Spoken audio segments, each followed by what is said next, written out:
You're listening to the Evil Metal Gamers Podcast.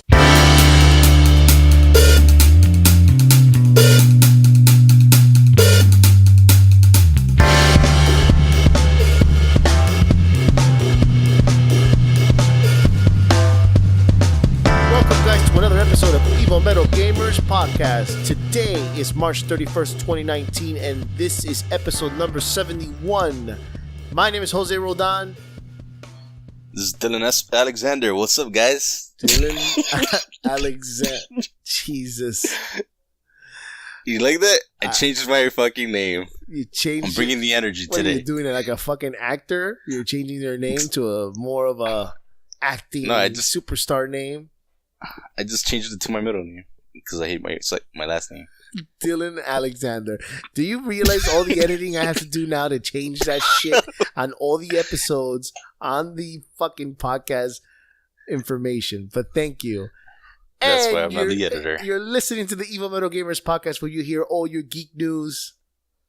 All week, every week. That's right. And man, were there a lot of fucking shows this week. Well, dude, you remember 3 weeks ago we were like, shit, we can't find any news. Now every week is just blowing up. Well, I mean, the part of it is that, PAX East was one of the things. PAX East, GDC. Everything's just... What do we need E3 for? Right? It feels pretty crazy right now. I don't see the point of E3 at all. If you're getting all the information beforehand. I mean, go ahead. A lot of companies agree with you because EA is backing off. Well, I mean, if they lowered the prices, I could see how they would still do E3, but they're paying millions of dollars. Okay, because E3 is like the Super Bowl, but now E3 is more like the rugby, I guess. Of sports, I don't know. I can't think of a shitty sport. Big day though. It's still a big day. I mean, it's gonna be painful not to see PlayStation there, or even EA's presence, or EA, or Nintendo, or Nintendo always has their Direct on. That's not an E3. I'll tell you one thing though. I think they do bring their games to E3 though, right? Yeah, they have. PlayStation said they won't bring anything to E3. And that's nuts. Hey, do you want to go? Do you want to go to E3? I think about it every year, dude. Every year. I didn't ask you if you want to think about it this year. Do you want to go? If you're coming, yeah, I'll go with you. I have a little room for you and everything. Let's go. Do you have an extra room? Is it like a Harry Potter? Knowing Rebecca, is it like a little house? A little room under the stairs. It's a shrine, but not Harry Potter shrine. I'm just picturing my room under the stairs with a little light bulb and everything, just like Harry. We're gonna draw a little thunderbolt on your forehead. Put it on your hair. I already got glasses, Harry, so we're good. Clean the floor, Harry. Wash the dishes, Harry. Oh, so you're gonna go all British that weekend? Oh, I get it. Yeah, like the mean uncles Harry has. Mm-hmm. Yep. But we'll talk more about that later. I mean, did you see how much the VIP costs? Yeah, it's like $250 or something. The VIP's $999. What are you talking about? Never mind. That's regular tickets. The regular tickets are $200. $1,000. But I think they'll give you one-on-one with certain games, and you get breakfast and lunch, or it's lunch and dinner, one of the two. And then you get discounts on the hotels. If I had $1,000, that's all I'm gonna say. They better. I mean, you expect some devs to I don't know. That's like shady as fuck though. It's not shady.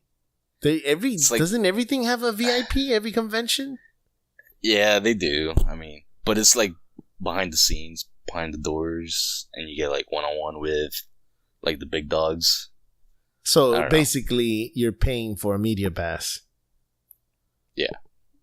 I mean, assuming that a regular person pays $1,000, for this? I mean, Why the hell would like Billy? Let's assume it's Billy, a 12-year-old boy whose dad's rich. Why the hell does he need a one-on-one with the creator?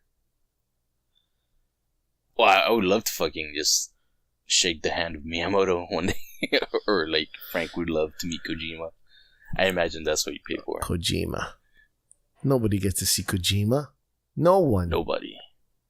He's got like 3 bouncers and ninjas protecting him. And they're not even regular ninjas. They're robot ninjas. Well, today I want to start with... Let's start it. Let's go. Some quick facts and corrections. Facts and corrections. Go ahead, please. So... I fucked up the name of Crypt of the Necrodancer last time.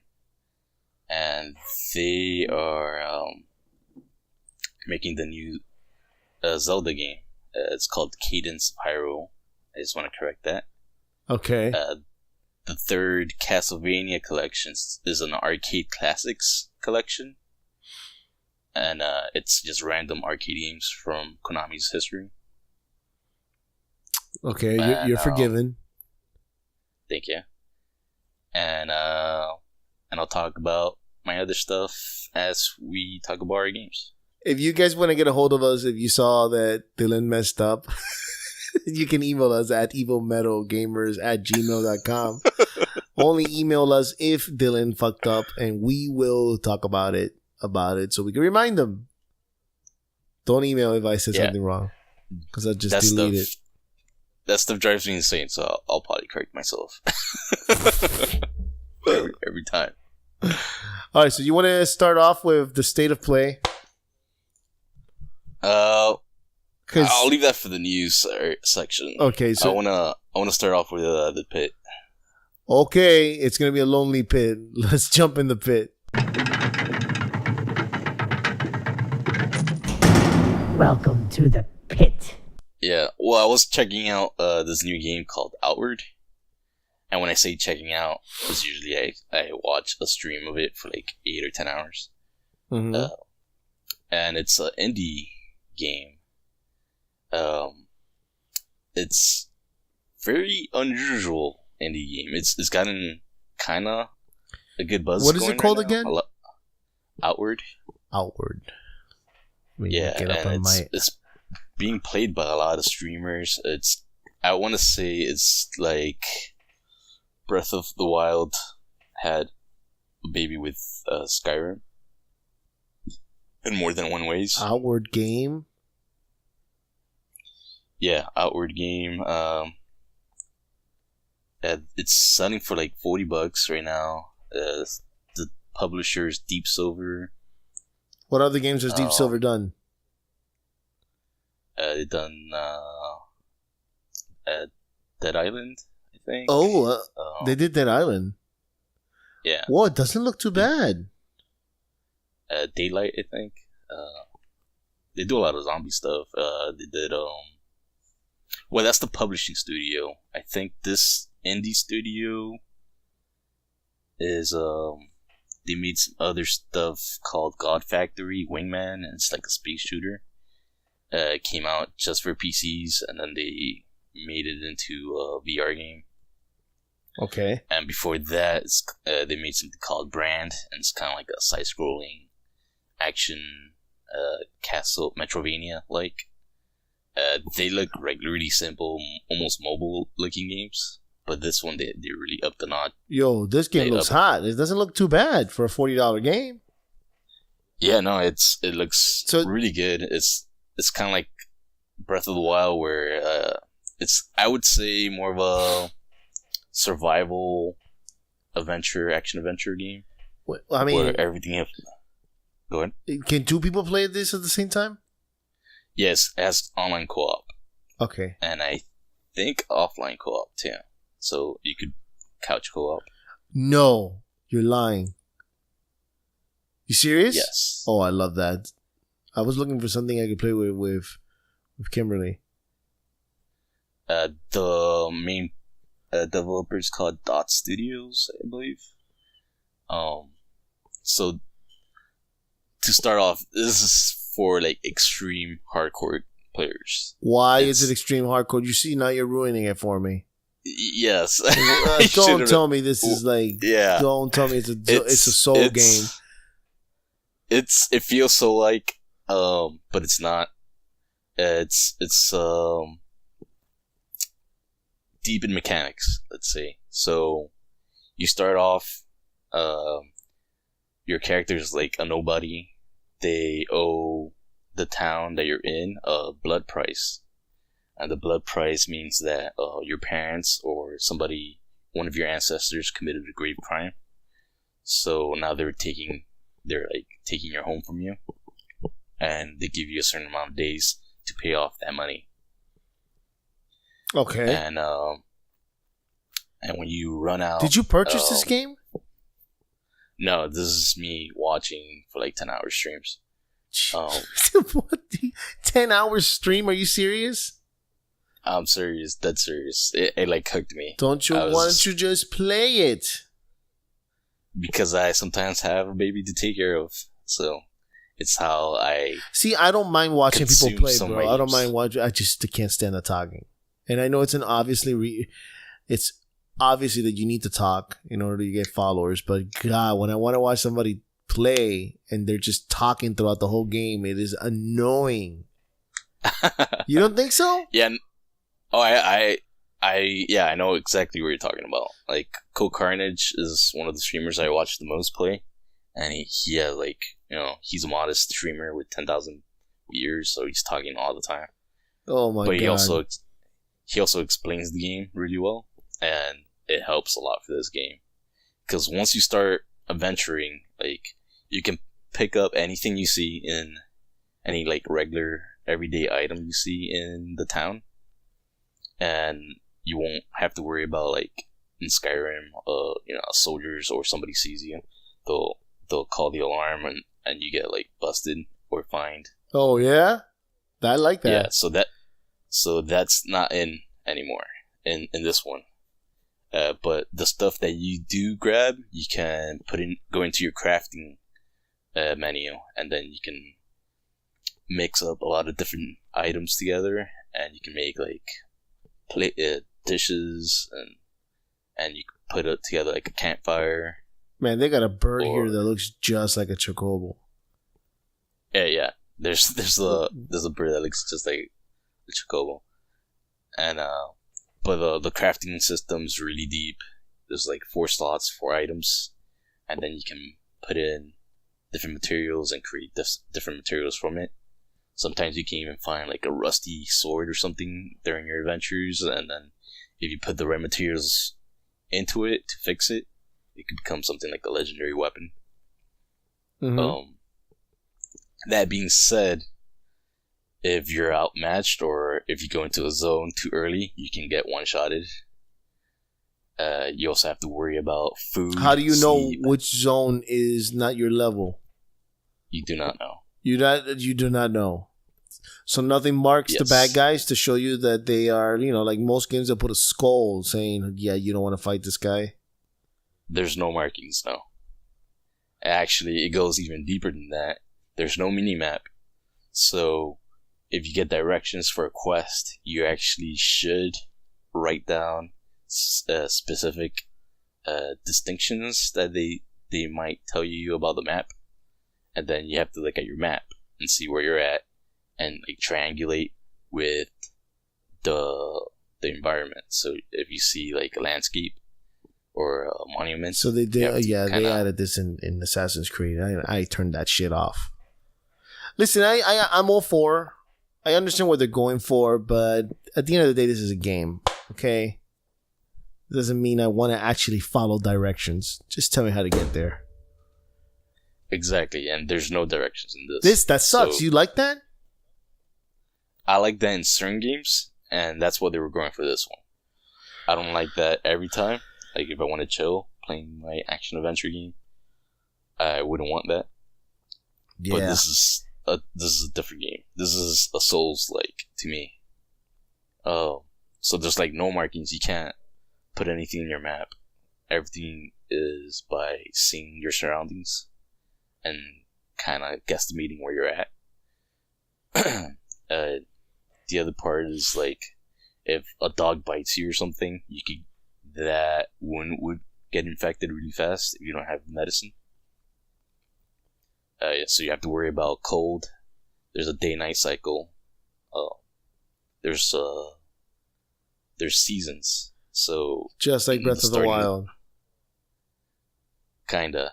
But in this one's a lot more advanced, I would say. Because you might be in the starting zone. It might be summer. Is this available only later on? Is this only available for Steam? Yes. I think for right now. Because there's at least 6 buttons in the hotkeys. That's for abilities. And I don't see how you would add that to the controllers right now. That's not counting like your regular action buttons. But the seasons will change even at your starting zone. So it would start off at summer or spring, and then it would get cold and everything would get covered by snow. Like it's a 20-man team from what I understand, and what they did with it is pretty crazy. Let's say you want to build a camp, or you want to roll out your bed to sleep during the night. There will be an animation where your bed rolls out really strangely and it looks really cool. Or if you put up a camp, all the pieces, your character drops all the pieces, and then an animation will activate and kind of build it for you. Okay. So everything looks really cool. It looks really good. Yeah, and this, like, the stuff that you can do in this game is crazy. Like, you have to live in this game to start learning all the different mechanics, because you can get, like, dirty water, and then you can boil that water to get clean water. And when you get into the magic system, you get ruins, you get, like, lightning-based magic, destruction magic, all that. And ruins itself is really cool, because you can, like, hit different kinds of ruins and different combinations, and it'll, like, either give you a buff, or you can set down a trap, or it could amplify your magic. So each ruin, as you learn them, can amplify your abilities depending on what kind of build you're going for. And it's just super deep. There's no reviews on this game. Yes, it's because it's hard. What does that mean? No reviews because it's hard? Well, I think they're a really small studio, so a lot of people don't really know about this game, or if they do, they're not going to buy it because it's just so hardcore and they're watching a lot of streamers. Like, if before you buy this, I would suggest definitely look at somebody playing it first. Or you can just play it for what, an hour? And ask for a refund? No, you can't though, because you don't get the magic system until 10 or 15 hours into the game. What? Like, that's not something you get. Everything, all the skills you get in this game is you find while exploring the world.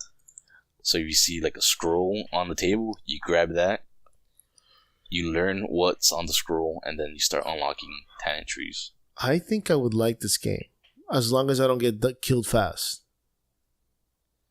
That's another thing. Is like, sometimes if you're not careful, you can get really fucked up with a pair of wolves, or you can get ganked by a really powerful enemy, or even a mage.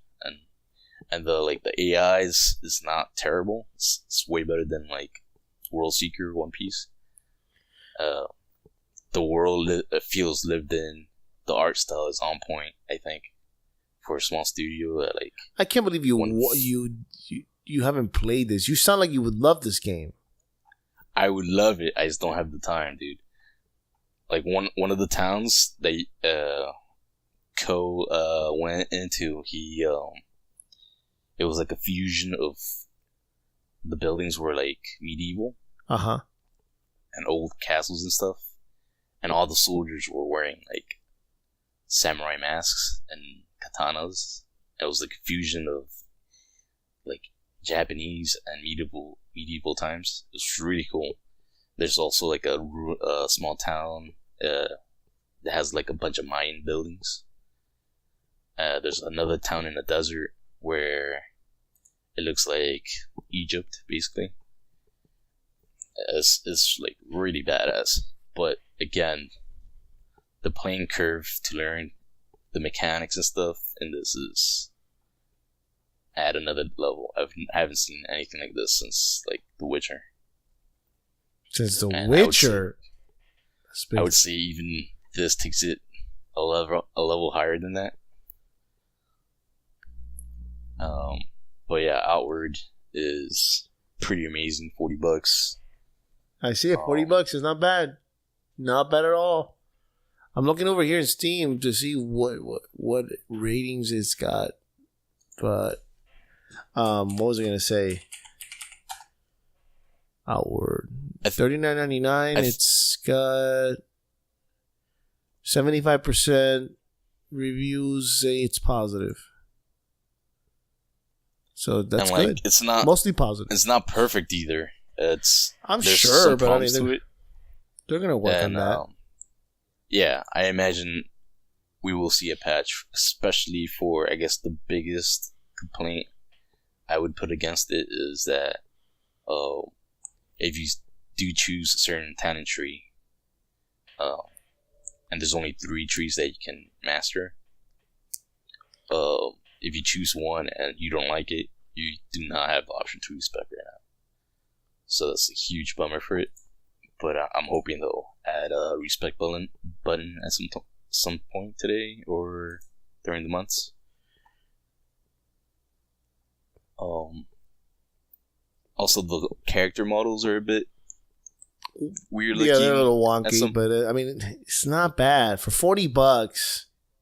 For $40 and it's a 20-man development team. It's really good. Like, for the size of the world, the maps are huge. The architect is on point. The landscapes look nice. The magic looks cool. There's like a combination of magic that different streamer uses, where he uses the ruins and then like a little light bubble pops up and it looks like liquid, but he uses a light source because he's a mage. It's badass. It goes deep. My second game is... You're already beating me in games. You're winning this pit. Alright, I usually do. And you're the Sekiro. one with the newborn. I know. Jesus. But I'm not working either right now, so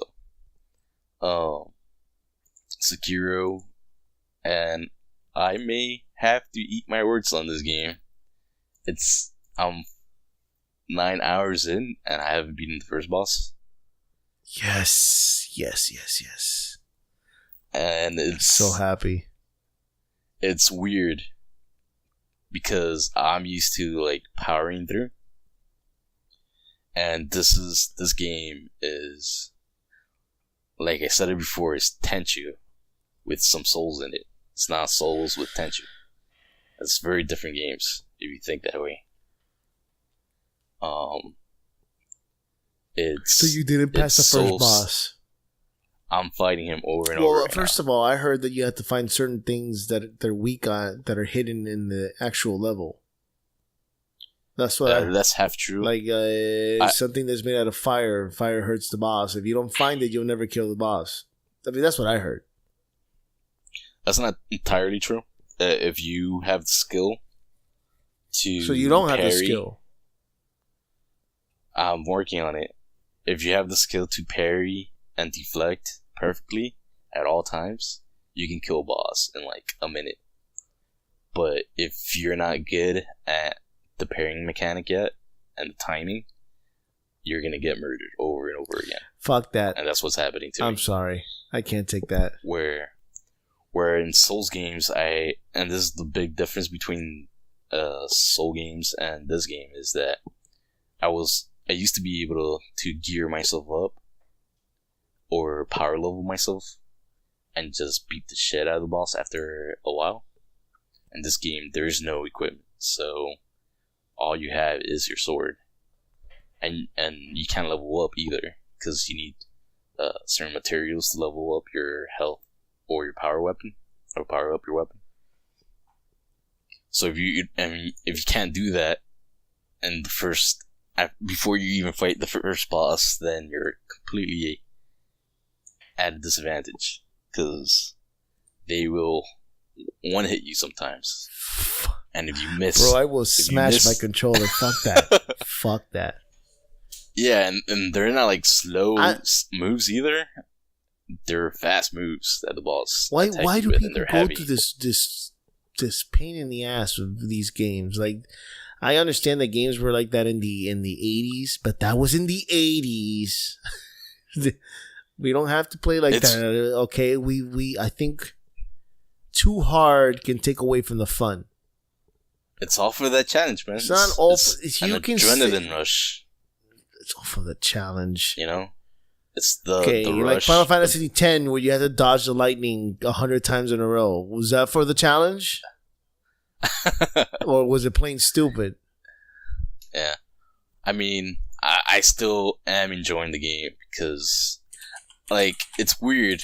Like in like a Soul game, I had trouble with the bosses only usually. And this game is kind of the same thing, but at a different level. Like, I'll run through like regular bad guys in this game. Oops, sorry. And you'll get like auto. You get a prompt for an auto kill, right? And you go into the animation, and like regular bad guys are fine. I can run through them. I can kill like 3 or 6 of them at the same time, no problem. But then you run into just a little bit tougher of a bad guy in this, and they'll start doing combos, and they can take more than 3 hits, and then you have to start learning their moves. It's just it changes the game so much. Yeah, no, thank you. Everything you're saying so far, about this game makes me not want to play it. It's not for everybody. It's like every other games from Software makes. Like I've like the pacing has been good. I didn't really get stuck in it at any moment, except for when I ran into like a named bad guy who was like this badass ninja that was whooping my ass. He was like guarding some temple in like a side area that I didn't really need to go to, and I just dropped my head and started going after him over and over again until I killed him. And like I have like 10 ninja tools right now. Well, not 10. I got like at least 5 ninja tools right now, and I haven't even fought the first boss, which I thought the ninja tools would be more spread out and like really weird and different. And so far they have been. I don't understand how many ninja tools they're gonna add to my inventory. You can have 3 equipped at the same time, so I already have 2 that I can't really use. And you have 2 more. You have 2 spots to place like a martial arts or a special move in your repertoire. And I have 1 samurai art equipped already that does like a circle slash. I haven't unlocked the second one, and I'm guessing I need to finish some boss before that one opens I'm gonna up. be honest with you. I have no idea what you're talking about. Yeah, I'm just talking about mechanics right now. Yeah, It's I know like, you're talking about. Since I haven't played it though, Yeah. so I'm like, what? Yeah, if you press like the start button, you have like all your items equipped. So you get 3 slots for ninja tools. You get 5 slots for regular items like pellets that heal you or stuff that increase your defense, and then you have 2 slots for martial arts, basically. And I haven't unlocked one of them. I have 5 ninja tools, and I don't know if they're gonna give me more swords as I go through the game yet. I'm sure that might give me the edge. But I haven't seen any weapons. I haven't seen any armors. I haven't seen anything to level up my health or my weapon damage. Oh my god! All I have to rely on is like pure fucking raw skill. Or and you haven't controls. passed the first boss. I have not. What does this boss I just look got to like? him. He's a giant sumo. I think he's a wrestling giant dude. douche. He's a giant douche too, with a 12-foot sword that can slice me in half in 2 strikes. Sekiro first boss. He also spits out. Did you look online to see how to fight him? No, I already know how to fight him. You obviously just you need to don't, kill him. since you keep getting killed. Well, the other thing is that bosses have multiple health lines, so if you get the first half off, so he has like 2 little light, I would say like red bulbs over his life bar. So once you kill him completely one time, the other light bulb turns on. I'm watching him. The first boss. You see, he's on a horse. No, he's not a horse. He's on a horse. That's what it says. First boss. Oh, I must be fighting a different boss then. What do you mean? You can go to different sections that are out of order? Yes. So that's probably what it is.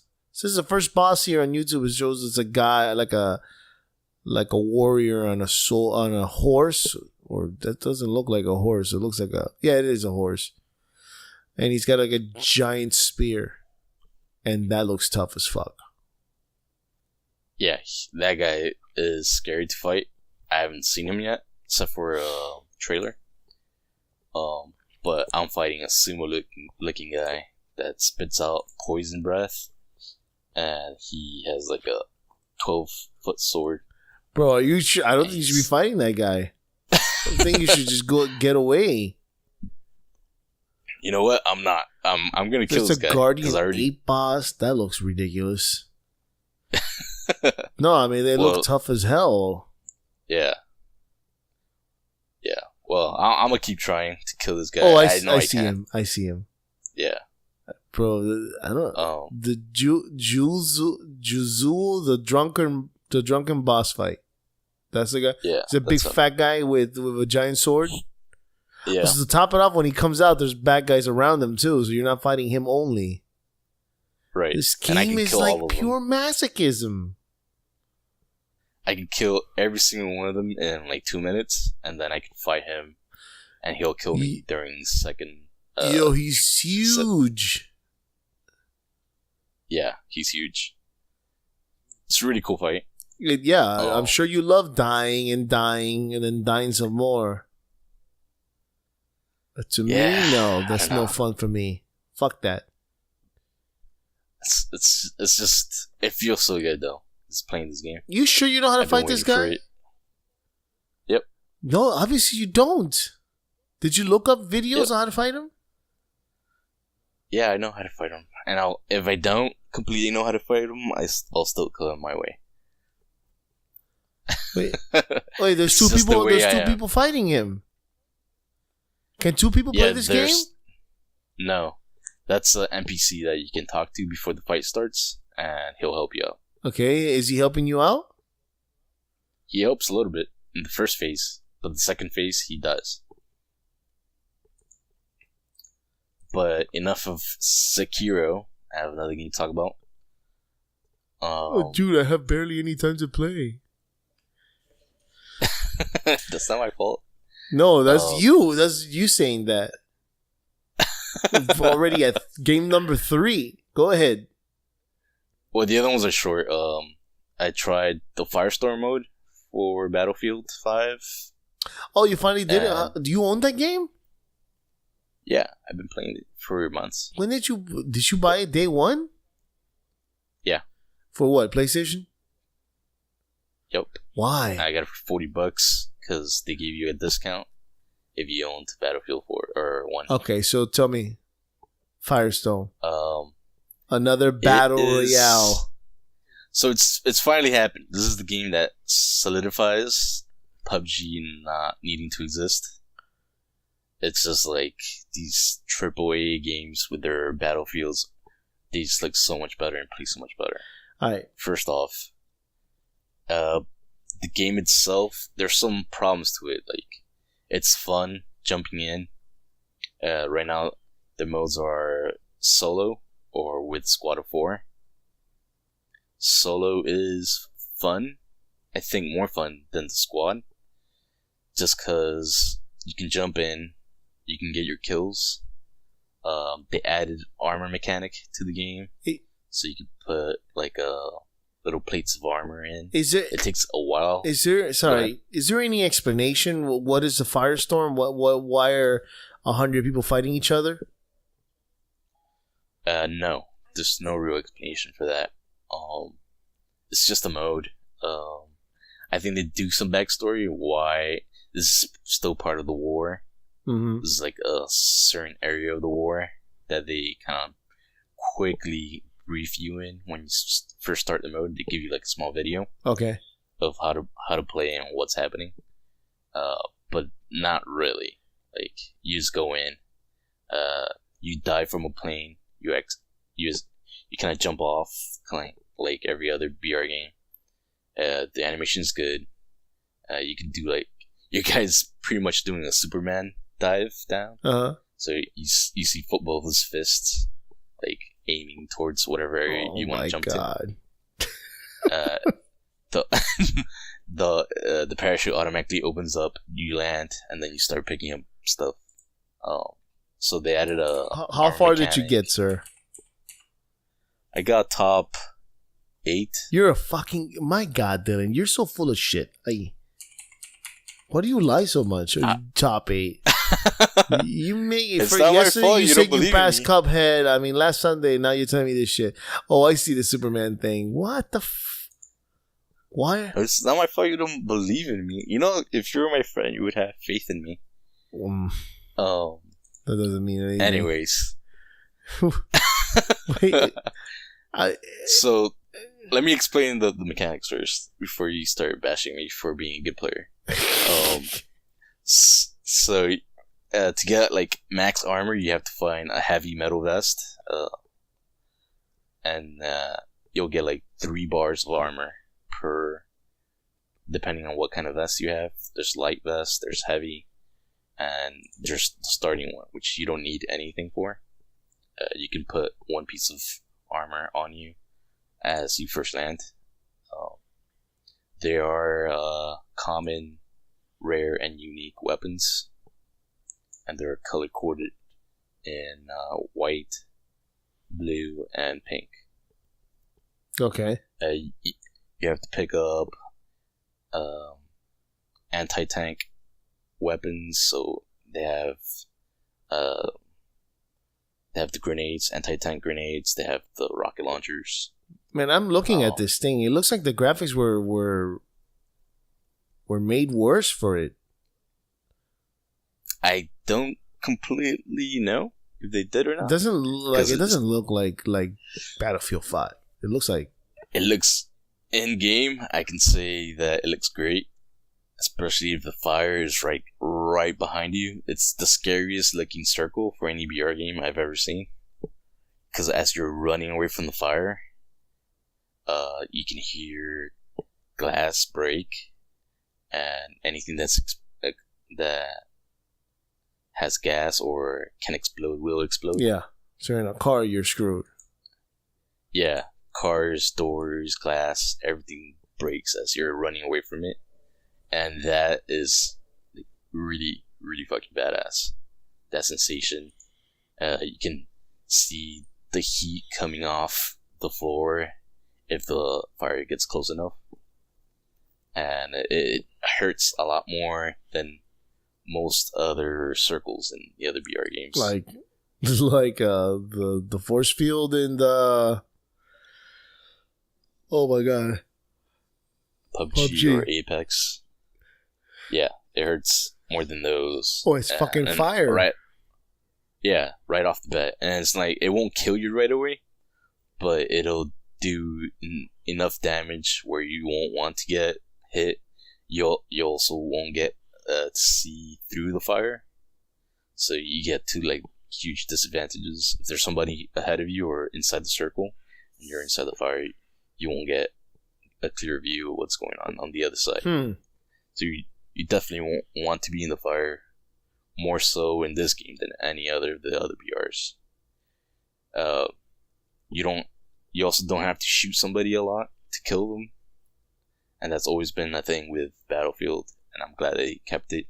That being said, it's not as fun as Apex, because once somebody has a drop on you, you're just gone. You know, they'll shoot you like 4 or 5 times. So it's more like PUBG. That's what I liked about PUBG. Yes, this has a lot more with PUBG than anything else.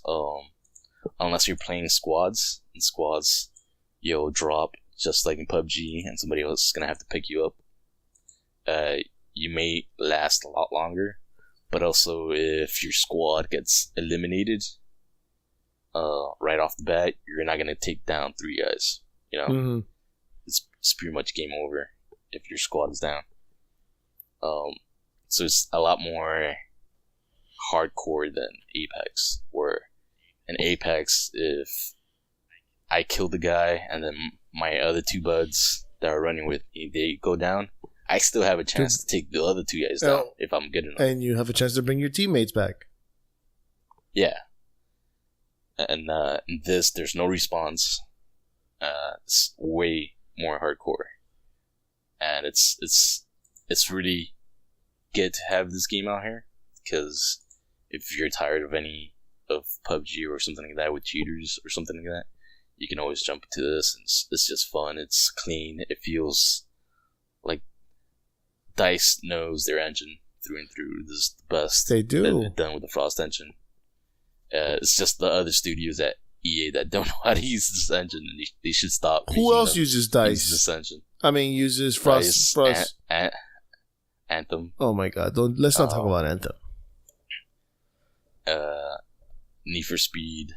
All their games are coming from the Frostbite engine, and that's why they keep having so much glitches and stuff during certain launches. But yeah, this game, this mode is solid, on point. Cool. Any other games?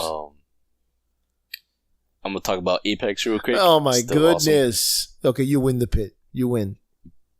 Beautiful game. I'm running into a lot more douchebags than usual, unfortunately. In your team? Like, I'm like running with some real scumbags. In what way are they scumbags? They'll either curse me out for grabbing an armor that they were looking at, or a weapon. They were looking at? Really? That's how we claim it now? Apparently. And then, or I'll land with a team of 3 and somebody disconnects immediately or decides to just... I don't think that's on purpose, though. A lot of times it is, because they'll either jump off the ship too soon, and they'll go to a different zone that the one I marked, or they get shot down once and they'll log off because they're rage quitting.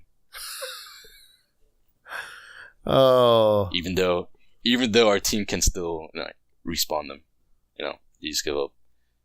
That's the kind of players I'm running into right now. But that's all the games I played. Very good. I guess you've already talked for 40 minutes. Sorry. I don't have... I mean... No, that's perfect. Because all I did was play Division. Some of us are true gamers here. No, don't stop. Division is a long game. Division 2 is a long game, sir. Very long. Okay? I'm at level 29. I'm almost at level 30. And I almost have the entire... All I have to do is take down the stronghold now in DC. And that's max level, right? 30? 30 is... Yeah, that's where you get the three next level characters. You could be a sniper, you could be, I don't know, what are the other 2? But for people out there, this is going to be a long stream or podcast. This is because we have a lot to talk about in the news. But go on. Well, we could talk forever. We're gonna talk forever today. This is gonna be a 2-hour one. Anywho, so I'll make it short. So yes, I'm almost done with Division, and then we'll see how the game looks at after end game, because that's what's most important in these type of games is the end game, features that come up, because that's what keeps the game alive. So you're still having fun with this game? Yeah, I'm having a blast, and I haven't have to play with anybody. And I also love to help people out when they ask for help, like they agent requesting for help, and then you go in there and help them, and then they're like, "Oh, thank you. You want to party up?" And I'm like, "Fuck you, no. I just got you out of a bind," and then I leave. Now, is this game doing what Destiny should have been doing, or is this game is doing what all these loot? There's only one thing this game cannot beat, and that's Borderlands. But it's so good. It's so fun. I'm telling you, the fucking AI is super smart. I don't know who said the AI is stupid in this game, but the AI is smart.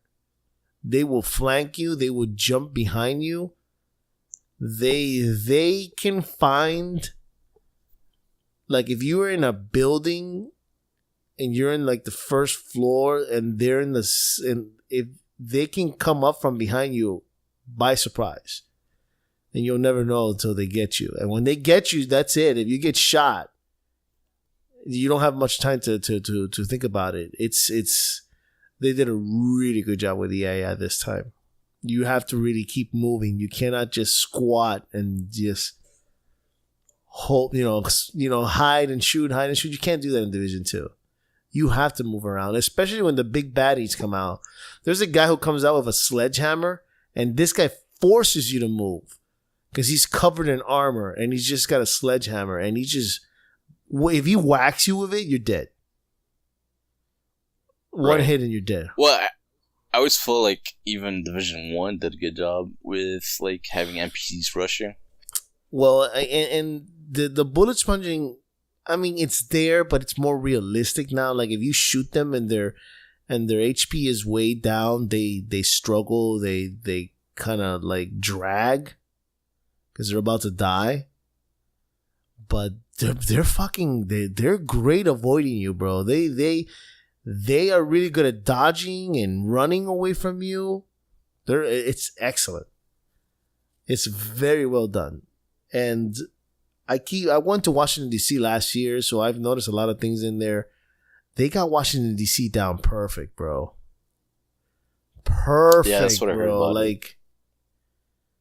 The Lincoln Memorial, the George Washington Memorial. It's just the only couple of things I haven't seen. Like all the museums are there.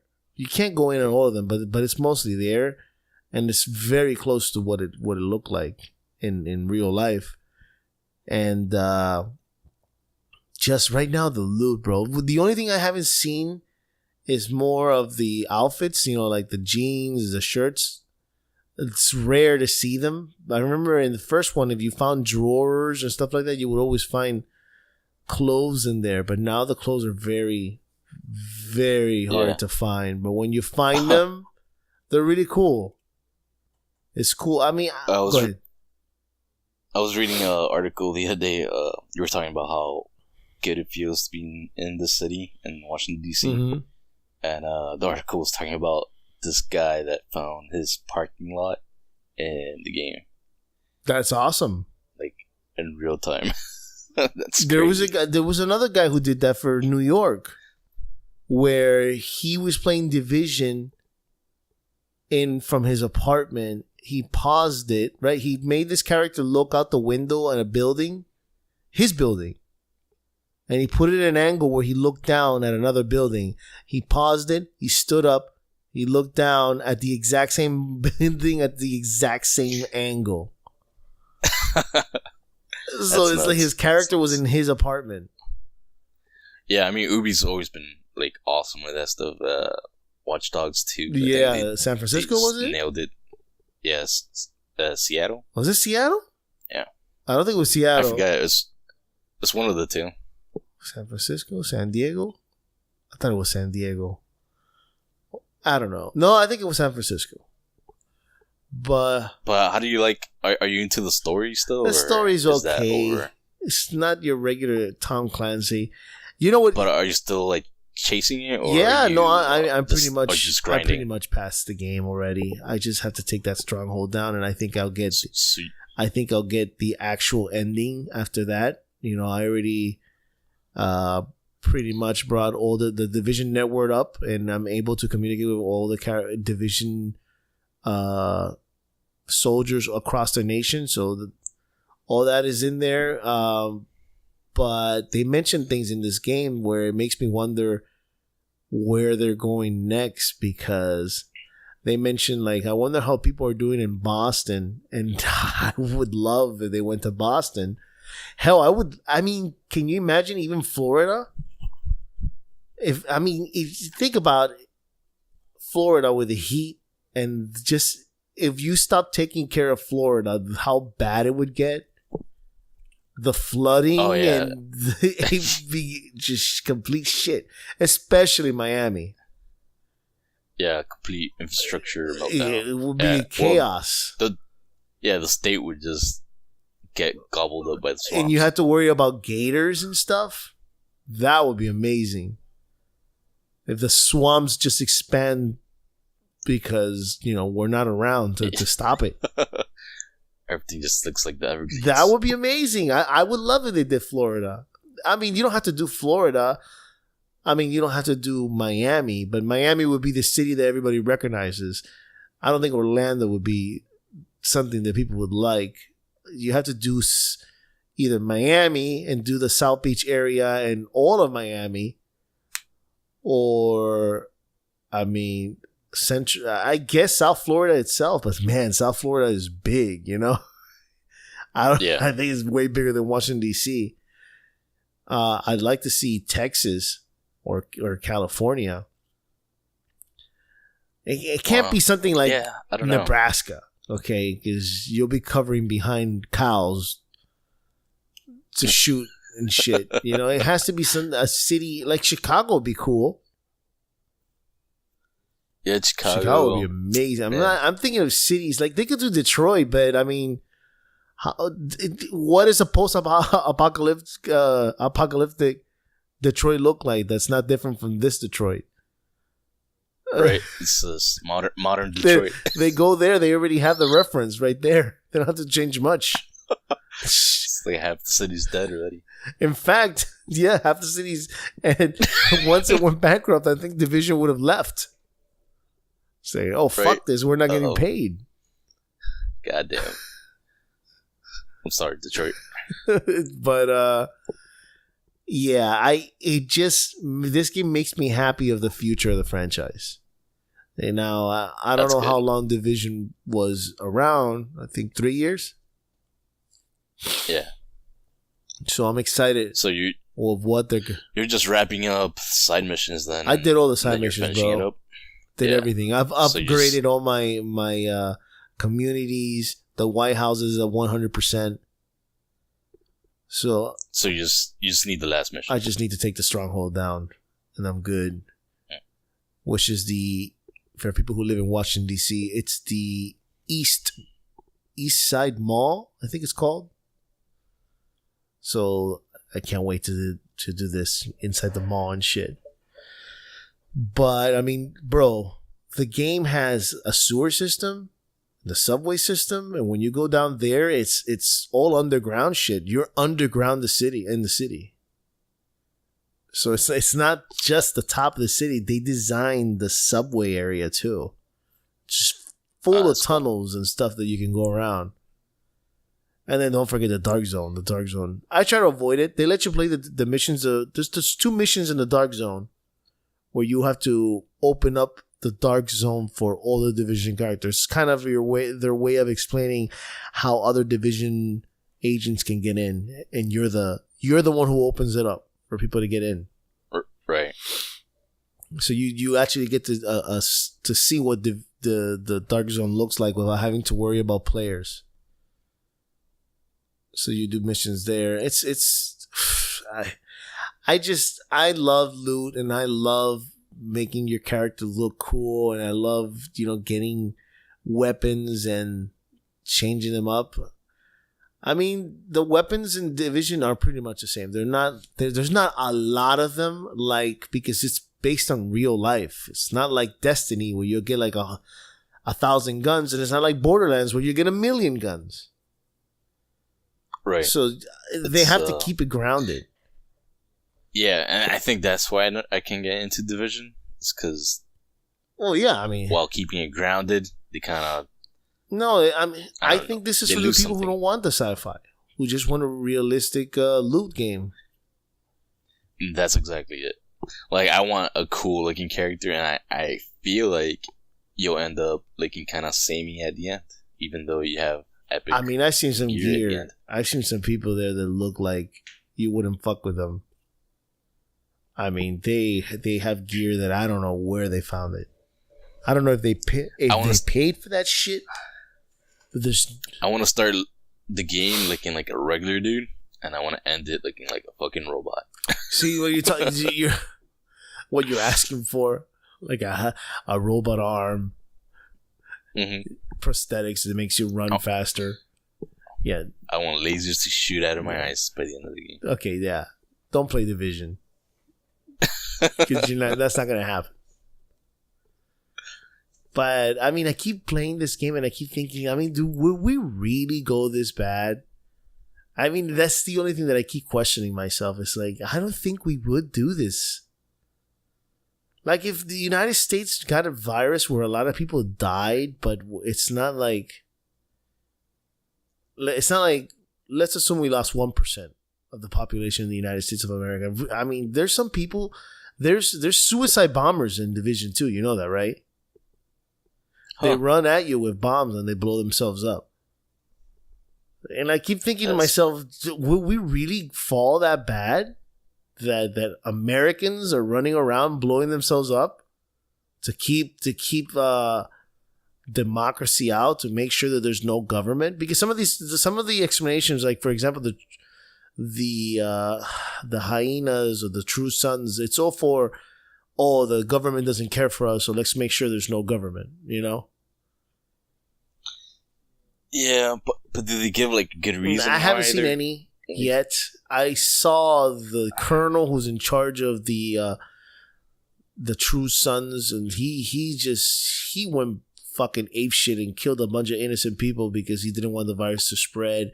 And then they were holding him accountable for killing innocent people, and then obviously his army sticked with him, and that's how they became a separate entity from the government. And they're the baddies of the badasses. You don't want to bump into those guys. The hyenas obviously are like just a bunch of gang members that are idiots running around. So this is the problem I have with Ubisoft right now. It's like, if you're gonna put shit like this, very politically charged, I would say go all the way. Don't like half-ass it like they're doing. They did it too with Far Cry 4 or 5, where you're basically fighting white supremacists. Oh. But they don't really go all in on it. But I mean, they weren't white supremacists. It was a cult. They're a bunch... It's a cult of hillbillies. Yeah, but they weren't a white... They had no problem with black people. I mean, if you played Far Cry 5, it had nothing to do with that. Okay. It had to do with a crazy guy who thinks he's a prophet, and he thinks it's the end of the world, and they're armying up. But my problem is they know exactly what they're tapping into. Yes, they're tapping into the gun control and all this stuff. But I mean, it had nothing to do with white supremacy. I know what you mean. They had time to talk about gun control and all that stuff, but I mean, keep that shit out of games. Nobody wants that. I mean, that's my opinion. I would say jump all the way in. Why? But why? People play games to escape. They don't want it because it's an art. It's not an art is an opinion, and they should be able to do whatever the fuck they want. Yes, but art. There's a difference between that type of art and video game art, which is a media that you control.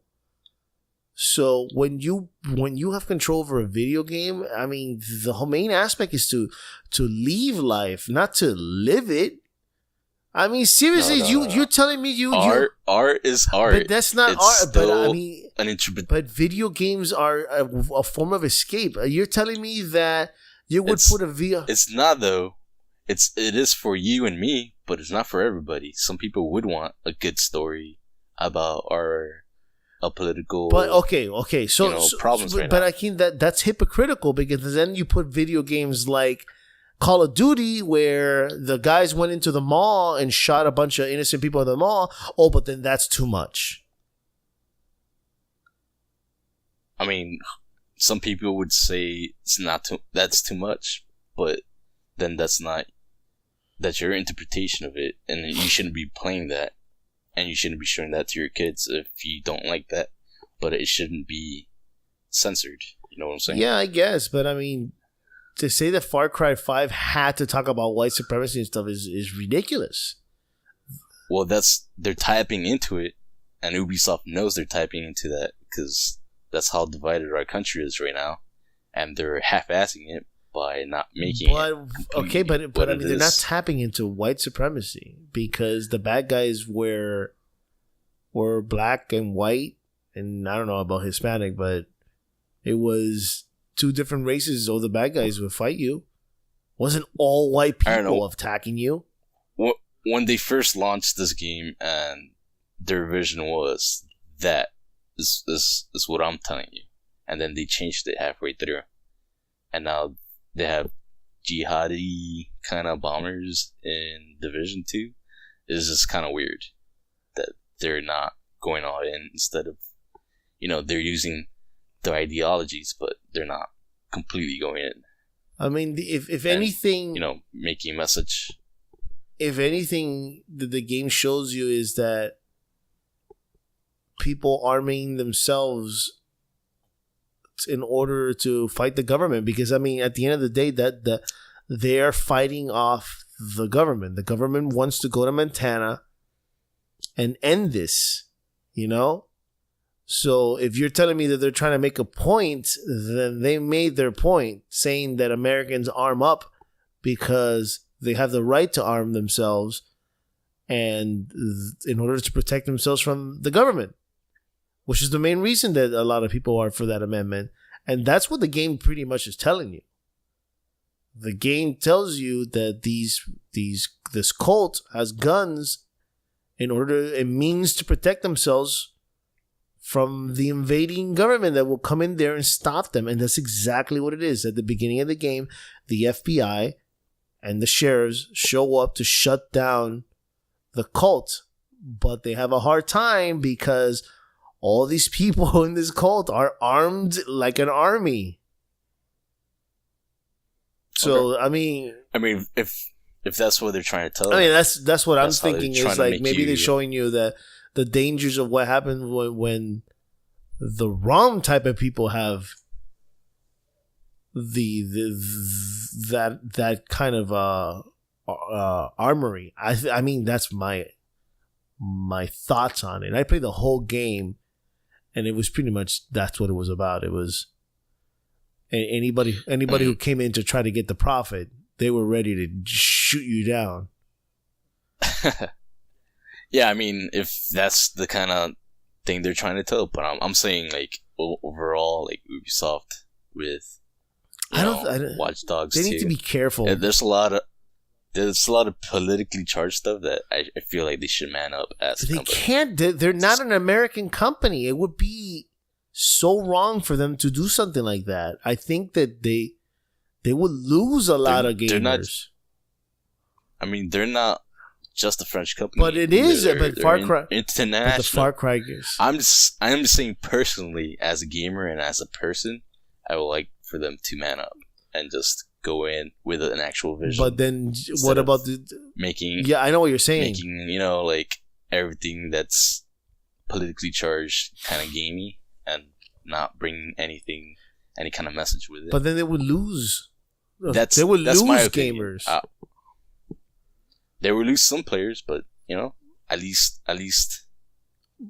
But I mean, this is where themselves as being creatives. Yeah, but at the end of the day, and this is something that obviously you and Frank keep forgetting, is that this is a fucking company, a game company.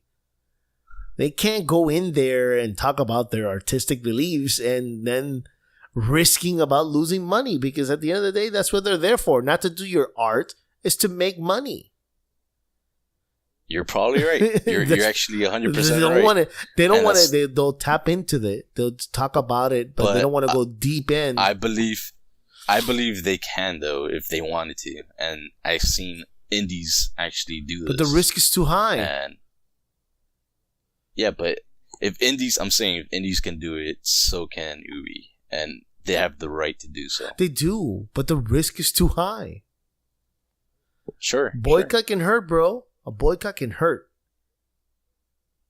And if they go in there and they interpret America in the wrong way, and I'm not saying that most gamers are American, which they are. But if you lose just 20% of the American clientele, that's pretty bad for your games. I don't think they'll get hit that hard. Because if they can portray Nazis as bad guys, and people still buy like Call of Duties by the tons, they can do white supremacists. Yeah, which are basically everybody knew the Nazis were bad, though. Yeah, this is a form of history. Bad guys are bad guys. It doesn't matter what they're wearing, right? Anywho, that's about it. I didn't play anything else, but I mean, I should play something next week once I'm done. Well, before we get into the news, I want to touch back on Battlefield Firestorm real quick again. One big thing they need to fix is the load screens. Oh my god. Like, you get the results after a match is done, and it's real slow. You can't skip it. You see how much points you made during that round, how much experience or points you might have earned, and then it takes like another 30 seconds just to get back on the mode screen, so you can click a button and get back into the fight, and then you have to go into another load screen. That Frostbite engine.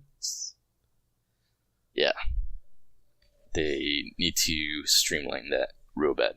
They ain't gonna fix that shit. If it makes money, they'll fix it.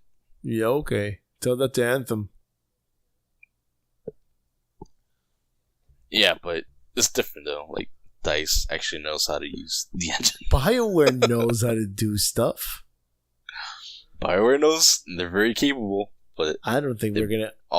All their other studios have been having trouble with Frostbite. I mean, if they're gonna do Dragon Age with the Frost engine, which I'm excited about. I mean, look at what Respawn is doing. They don't use Frostbite. They use Source Engine from like ancient times for a reason. Because they know how to use it. Exactly. I don't know. I think that Anthem should just disappear. I hate to do it to BioWare, but it's just like they're too deep in shit right now. And every time they climb out, it's like quicksand shit. Every time they move around in it, they just sink even more. I can't blame BioWare for it. It's all EA. No, you can blame BioWare. This is, come on. Stop. I can't do it. Stop. Okay? You need to be able to fix your shit. Don't fucking blame all this on EA. If anything, EA has to be blamed on is for releasing this game way too early. But there's quality control people in BioWare that should have checked this shit. This is not the first time that BioWare fucks up, okay? BioWare fucked up also with Mass Effect Andromeda, which those animations were horrible. Don't blame this on EA. Okay, BioWare. You know why I blame this on BioWare has to be able to own up and make sure they're doing a good job with this shit. No, EA should take charge and have BioWare actually use an engine they can use. So this shit doesn't happen. So okay, at that point, BioWare has to be able to either, okay, so that you can use that excuse for the first one, But I mean, it's been how many years now? It's been 4 years now. You know what else EA These should are do? engineers. You're not going to tell EA should give BioWare the time to actually finish the fucking game. Oh, stop. This is too early. This is all on EA and their suits. Stop. I am not going to stop. You cannot just true. blame this on... I'm not saying EA doesn't have blame, but BioWare has plenty of blame too. Okay? You should know that was a terrible... There's a lot of things in there that they should have had fixed way before they released it. Like, it should have been one of the first things to be done. So don't...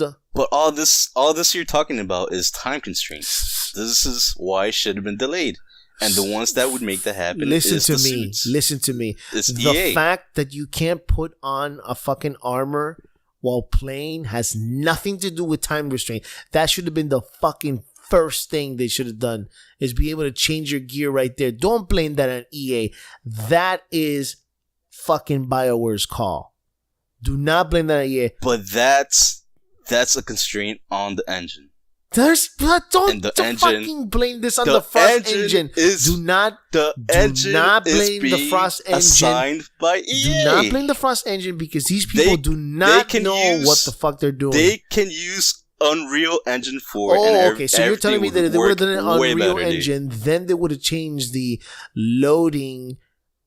The long loads, instead of having to jump, they would have done way better. Stop. Or whatever other engine. You cannot let BioWare get away with this either, bro. Okay, you cannot let BioWare get out of this too. BioWare is a great company, but you cannot just throw every time a video game company does something wrong. You can't just blame it on EA every time. You cannot just blame it on EA every time. EA, I mean, if they don't have the is talent, not the scapegoat for every bad game that's made. If they don't have the talent, then sure. But there's a lot of good shit in that game. Because it feels Star good. Wars, the mechanics. Star Wars, what the fuck was it called? Star Wars Battlefront. EA's problem was the loot box. But anything else that affected the game was because of, what was the engine that who made fucking Battlefront? It was DICE. It was DICE. Any problems with it, anything that went wrong with the game, that's DICE's fault. Anything that I'm just trying to judge. I judge the mechanics on BioWare, the gameplay on BioWare, the story on BioWare. But the engine and the bugs and the time constraint are all EA. We'll agree to disagree. But this is the second time that BioWare fucks up. By the third time, you cannot blame this on EA again. It's true. I mean, it'll depend on what they do with it, right? If they add multiplayer on the next fucking... what's the next one? Dragon Age, if they put multiplayer, I'm not going to buy it. If they do multiplayer, are you not going to blame EA for that shit? If they do multiplayer... Because they want games as a service. I will believe that it was EA's fault. But if I go in there and there's fucking stupid things, like if I play the game and I have terrible animation and I pick up a sword, but I can't put on the sword till I go meet a sorcerer in a castle, that's BioWare. Like, who do you blame when you hear the company go, we want games as a service from now on? And then BioWare makes a fucking multiplayer game that shouldn't have been. That's EA. Exactly. Yes. But there's things, there's certain things you can blame on EA. And then there's certain things that you should know it was BioWare. But this is a domino effect, though. It's like, because if they have to work... people blind themselves because they came out with Mass Effect 1, 2, and 3, and then it's like, okay, BioWare, there's absolutely no way they can do bad. But like listen to me, Jose. Like, if you are forced to put in a multiplayer system in a game that's not ready and gets shipped out, it's gonna affect the story. It's gonna affect clearing out bugs. It's gonna affect the whole thing. This mismanagement is what it is, and BioWare is getting mismanaged. I don't know. I don't blame it on EA. I'm telling you. There's a lot of people from BioWare that needs to be blamed too. I would say if the next Dragon Age uses Frostbite again, and they add multiplayer for this, for the next game, that would be... Come on, bro. Oh, EA again. Okay, DICE. If DICE can figure it out... If the story is shit... You cannot tell me that they're not going to learn how to use the Frost engine forever. They've had all kinds of studios all across their entire company try Frostbite, and they've all failed. At some level, they've all failed. But there are companies that know how to use it, right? Just DICE. Well, if DICE can do it, I haven't seen a studio besides DICE actually. But I mean, Frostbite only belongs to EA, and that's why they're forcing everybody to use it, because they don't want to pay out for it for Epic's Unreal, and they don't want to pay out for anybody's else. So you're telling me that if they come out with a game for Resident Evil for Capcom and it's total garbage, it's Capcom's fault for using the RE engine? If Capcom comes out with engine, right? Whatever, Capcom comes out with Onimusha and it uses the RE engine and it's total fucking shit, it's Capcom's fault? It'll really depend on the studio, and if somebody says, yes, we chose to use this engine from the studio, then that's their fucking fault. That's the studio's fault. If they don't do that, it's Capcom's fault for using that engine on a new studio.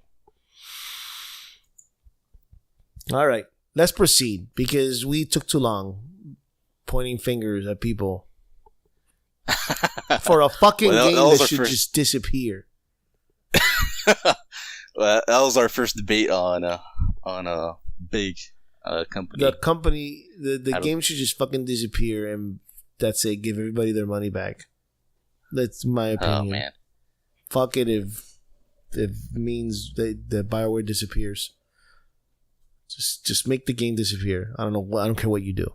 So let's go to news. Let's go to the news. State of play, man. First of all, before we talk about state of play, did you see this new video called the Chaos High Performance Physics? Apparently, it's like this comes from Comic Book. I think this is what the website's called. Comic Book /WWG. New video demo teases the power of PS5, Xbox carded, and next generation. Have you seen this video? I have not. No. It's pretty much just like a robot going around shooting stuff. It's like a mech, but everything's destructible. And he's walking around in a city. And it's like shooting with a machine gun, and it's everything. Everything is being destroyed, like into particles when he shoots with the fucking machine gun. It is beyond crazy. It's according to Epic Games, Chaos is coming in early access form to Unreal Engine 4.23. But that sounds really cool. I mean, the best parts about like Red Faction and Guerrilla was the destructible environments. That's really cool. I hope they get that engine working. If the new systems come out, what would you compare it to? A high end graphics card? Do you think the next systems are going to have a GTX 1070? I really don't know where they're going to fall under. I mean, everything's going to have to run at 4K native. After that, I don't know 4K native, anything can run 4K native at low settings. Yeah, it's going to be 1080 Ti in every box, basically. I don't see it going further than that. Because what consoles traditionally do is have a good enough video card that's not too expensive, so they can sell a lot of consoles, and then they'll overclock the CPU, so everything runs smooth, good frame rate. That's what happens every generation. We're not ready for anything else past 4K or even ray tracing. This is where Stadia comes in, and let's just get rid of consoles. You say that, but I don't know. Stadia has a lot to prove. Yeah, they do. Anyway, some more facts about Stadia is, did you know that like running a 1080p game through Stadia is going to be like 12 gigs an hour? I believe it. That's insane. And apparently Google is like the third best in iCloud infrastructure. Who's the first? It's Amazon. Who's the second? Xbox. Xbox, really? Yeah, Microsoft. I don't know, bro. We don't know anything about this thing, but I keep saying, and people are laughed at me, but it's the data cap. I don't care about people's speeds and shit. The data cap is the problem here. You could have the best internet in the world, and they only give you a terabyte. How many games can you play? And that's if you're dedicated just for gaming. You don't count the movies, the Netflix, the TV shows, all that other bullshit. It's 12 gigs an hour, apparently. Whatever. It's going to fail if it's going to be like that. Yep. We will see. So go ahead. Let's talk about the state of play, which is, to me, state of garbage. It was weak. It was really weak. I mean, they started off with the Iron Man VR. Did you like it? No, I did not. I thought it looked stupid. Have you played any VR games? Do you have the set? No. Why would I pay for that? I don't know. I figured you would be like, curious. I mean, I mean, I've tried the actual VR, and it is cool, but I mean, it's $480. I mean, PlayStation really needs to bring a new VR, but they have the best VR. They do. Consoles wise and sales wise. I mean, that's what I meant. No way is it the best graphics. Obviously, it's the 480. Right. The 480, bro. 480.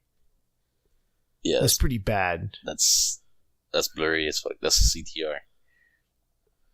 But I mean, then we'll talk about the games that came out. But first, I want to talk about the Days Gone. Still nothing, bro. Nothing. It does not do it for me. It looks so generic. You're so stupid. I mean, yeah, of course I am. There's nothing. No blue pill can do anything for me for this game. It's just like, I mean, how do you not see that they're it's pretty much Uncharted with what was the TV show with the gang, the motorcycle gang?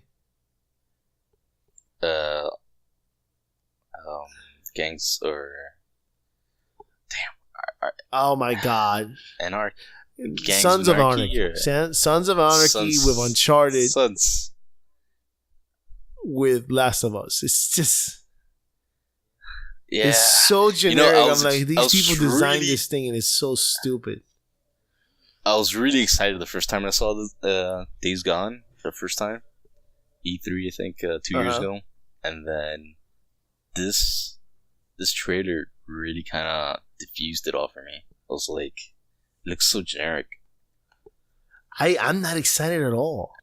Other companies, reviewers saying, "Oh, the game's gonna be amazing." I don't believe them. I really don't. Yeah, I'm really gonna wait for the reviews on this. I don't even think I can trust the reviews. Let's see. Some people were honest. Some people were saying some people were saying how it was choppy and it was just. I mean, I have my trusted sources that I go to, and I got mixed reviews, like across the board. Like I had 2 going, it's kind of amazing, and I had 1 going, this is shit. Oh no, I had 2 of my sources going, it's amazing. Another 2 going, it's terrible. So I don't know where it's gonna land. Anyway. So let's talk about No Man's Sky VR. Yeah. That's for you. I mean, okay, so you give me a shitty game and now I can actually play the they shitty improved that game game so much. They improved it so much over the years. The bases are so good. The exploring is still pretty good. Is there monsters to kill? There's a lot. Yeah, there's aliens and monsters and giants. And giants? Giant monsters. Oh my god, how exciting. How exciting. It's fun. It's a chill game. You say that because you paid the really full blown enjoy it. 60. And I don't regret it because it's my forever game, you know. I'll just, when I need to, like, just sit back and relax, I'll turn on some No Man's Sky. I'm excited for this because I'm hoping it'll come out on Steam, this update. It probably will. And I'll play it on Oculus when Oculus is really cheap and awesome. Yeah. This will probably be my first VR game. Okay. That's what you want to waste your money on, then go ahead. I'm not going to stop you. I'm excited for VR. I just haven't seen any like hardware that is there where I want it to be. Like Oculus, on other note, Oculus just got built-in sensors, so you don't need any cameras to keep track of the headset. What, the Oculus? So the Oculus. So you can just move your head and it'll track by itself. You don't need any extra equipment, which is really nice. That is nice. But going back to so VR is getting there. but I don't think I don't think it's doing No good Man's at all. PlayStation is keeping it afloat for now, but I don't think it's a big thing. Nobody can keep up a headset on for more than 2 hours. Nobody can do game sessions like they do for 8-10 hours like people do in real life with a fucking headset over their head. They can't. Yeah, no. There's no future for this thing. There's a future. No, though. there isn't. Once they miniaturize the technology, it's a lot lighter on your head where it doesn't feel like it's there. This is the something that... sensors in Sure. Oculus In the 90s, they said the cars Yeah. would fly by 2020. That's next year. Maybe we'll start flying cars. We're a bit behind in technology, Yeah. apparently. Mhm. But Blame you know, it on religion, right? Things get. Oh, I always do. Things get smarter and cheaper, and one day, I don't think it's gonna be the next 5 years, but maybe in the next 10, it'll start getting there. Nobody's going to spend money on that, I'm telling you. People Just like do all the mobile gaming, it's just another thing that people keep investing. Which don't even get me started with the Apple thing. We'll get to that. We'll get there. Let's garbage. Let's keep our state of play.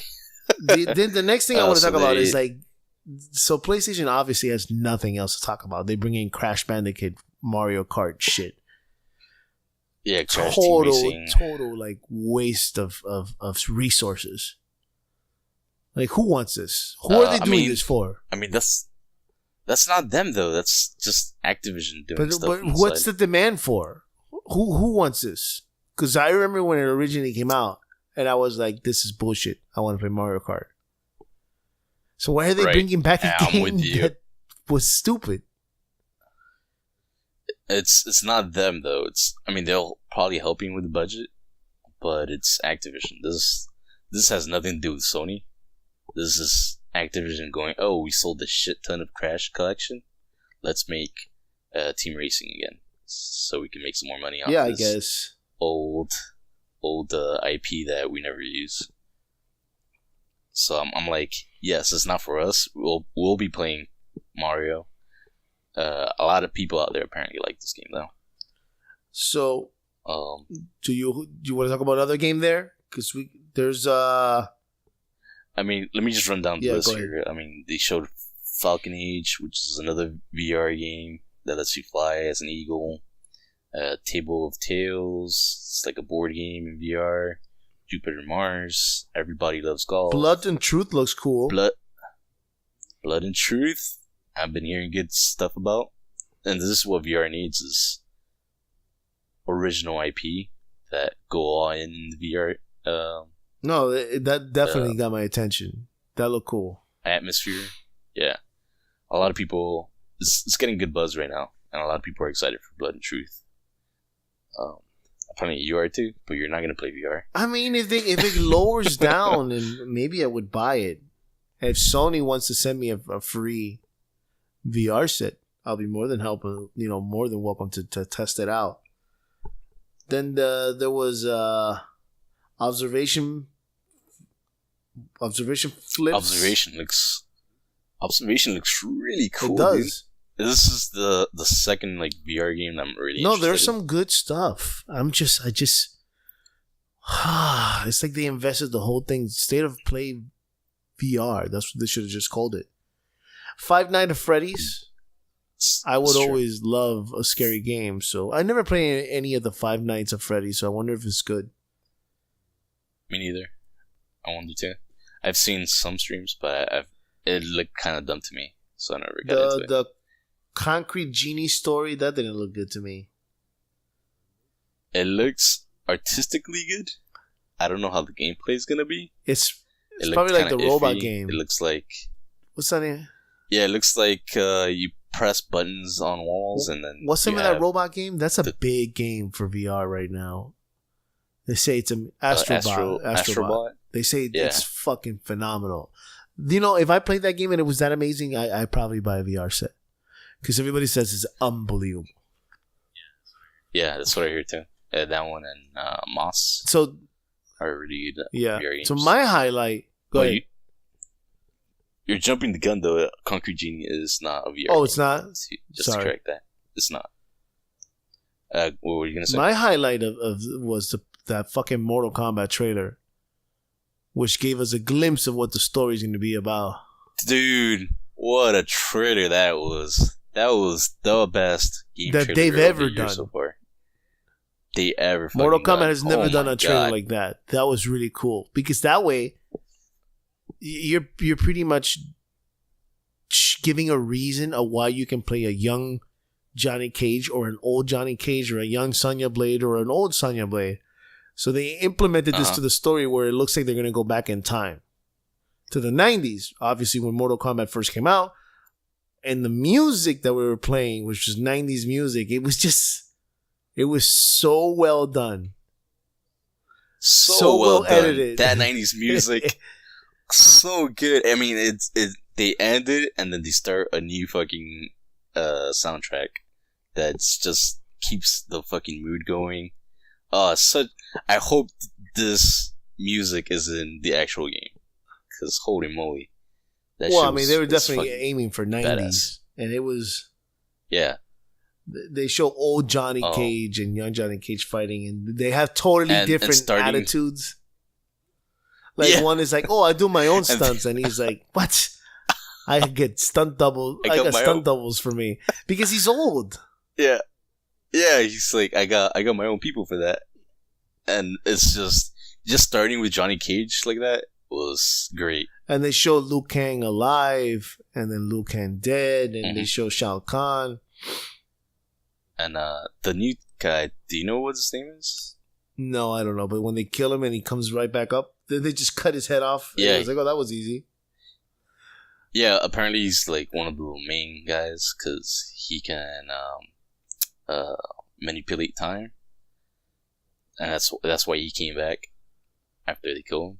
It's because he just reverses time. I want the young characters to do less than what the new characters can do. That would be unbelievable. So yeah, in fact, I would even love it even more if the young characters of Sonya Blade and all those can just do the moves that they did in the original Mortal Kombat.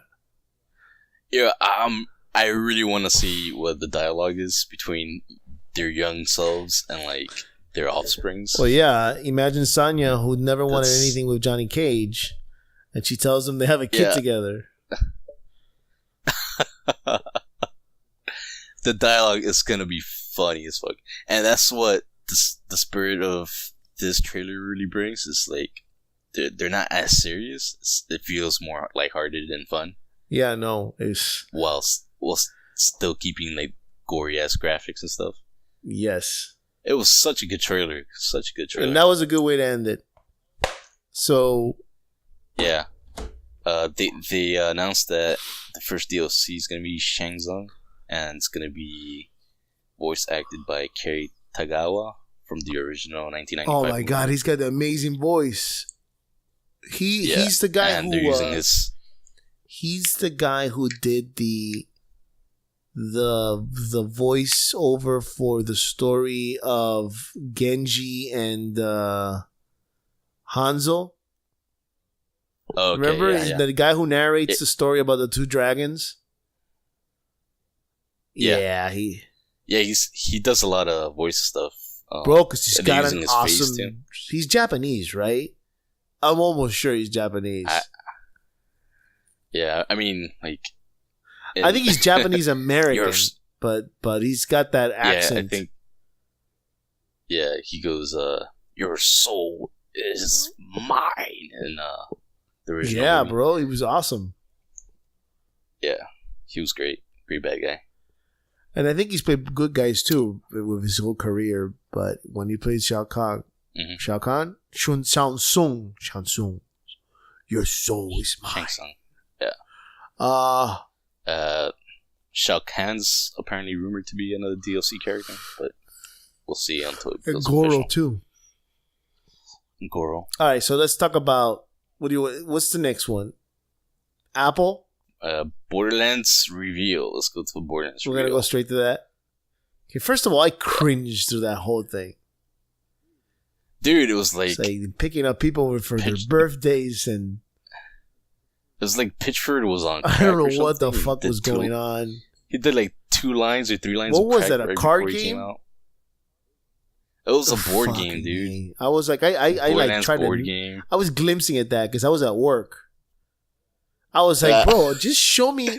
He's like, I promise you, we'll end up big. I was like, yes, we understand you're gonna end it with the trailer, which is what we want to do. Why are you? Because he's trying to milk the franchise in all these little ways. I'm like, oh my god, what are you guys doing? It was a cringing the whole time. Yeah, It's like, okay.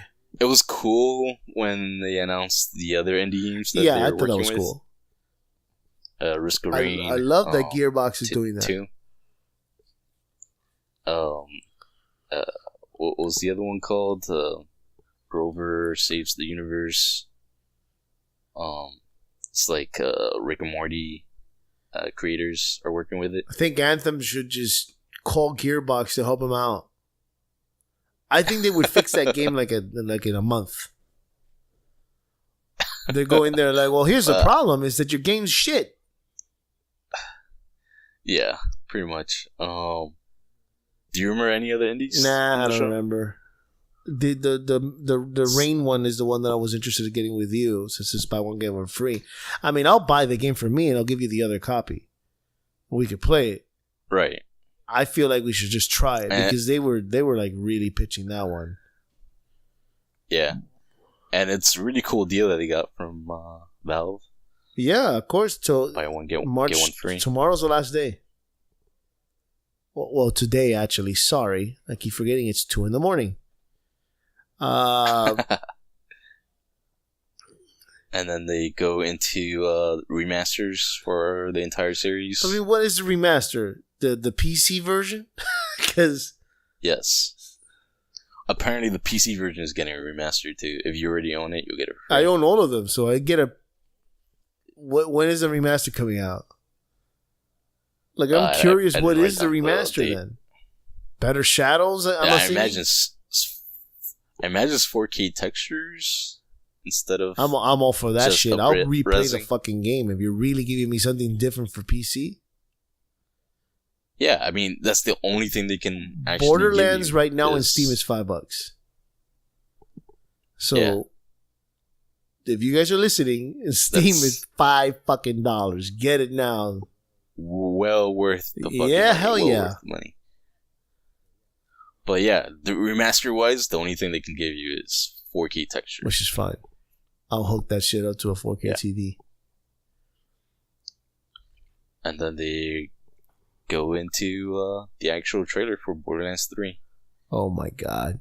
which I think was It pretty was. good. It was interesting. I still think that Handsome Jack is coming back. No, I don't think they're gonna Why do that. not? Did you I mean, play he- Tales of He's Borderlands? No, I'm So planning to, so though. you're talking shit and you haven't played Tales of Borderlands. Randy specifically said No. Handsome Randy Jack. specifically said Handsome Jack is dead. Handsome Jack is dead. Yes. But Handsome Jack transferred his memory into a computer that was later on put into an implant that fuck, I forgot his name. The main character of Tales of the Borderlands puts it into his head just because he needed an implant. And when he put it on, he got Handsome Jack into his subconscious.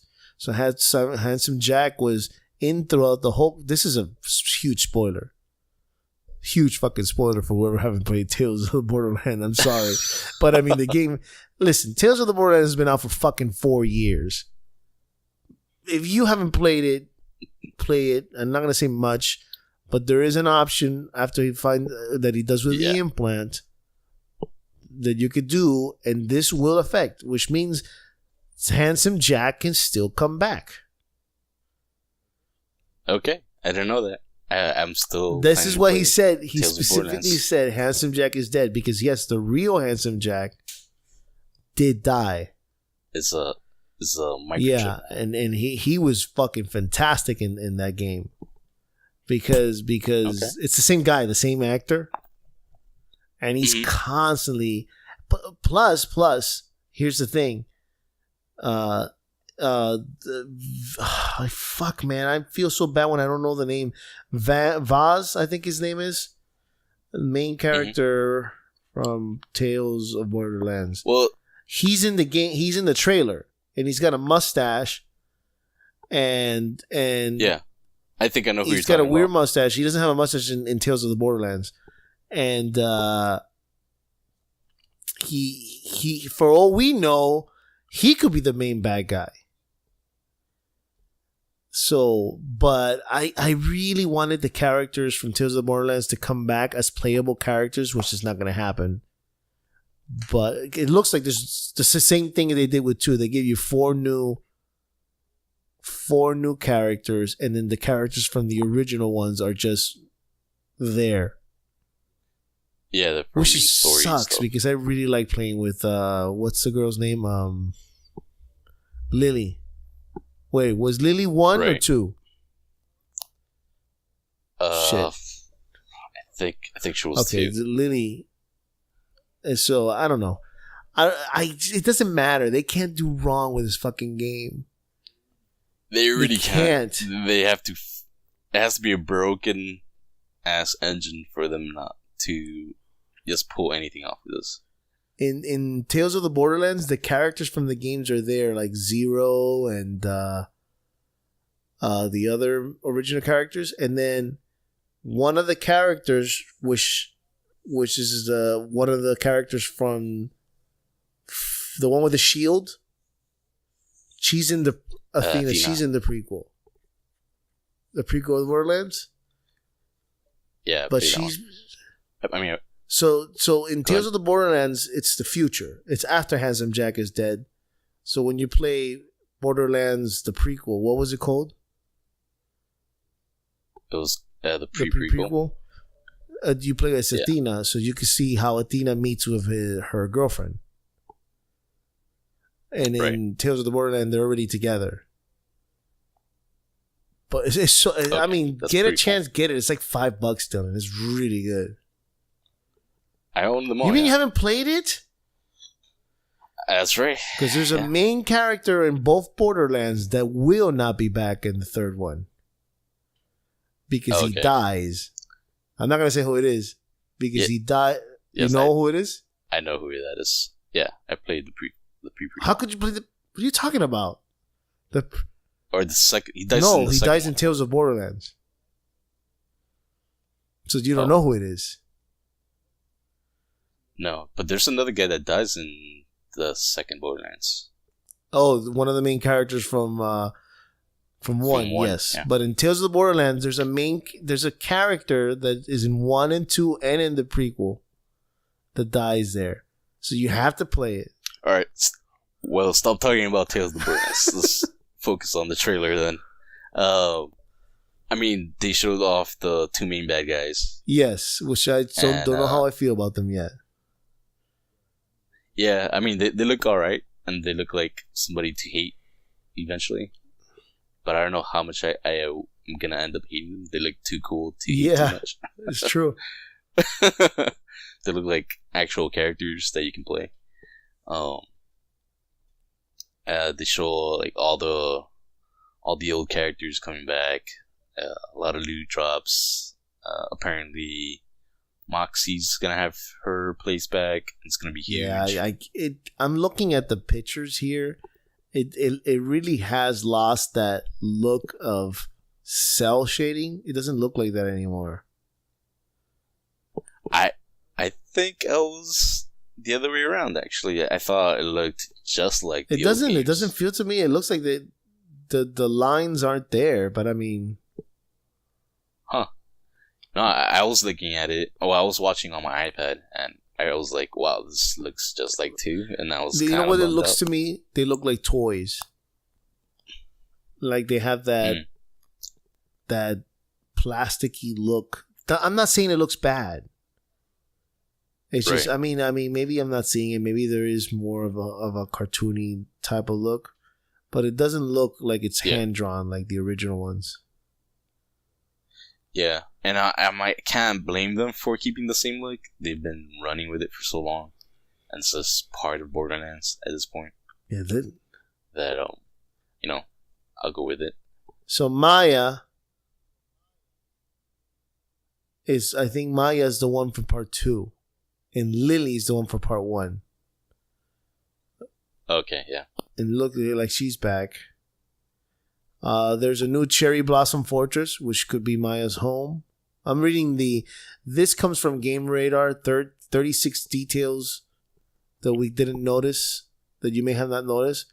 Maya's new BFF could be her sister.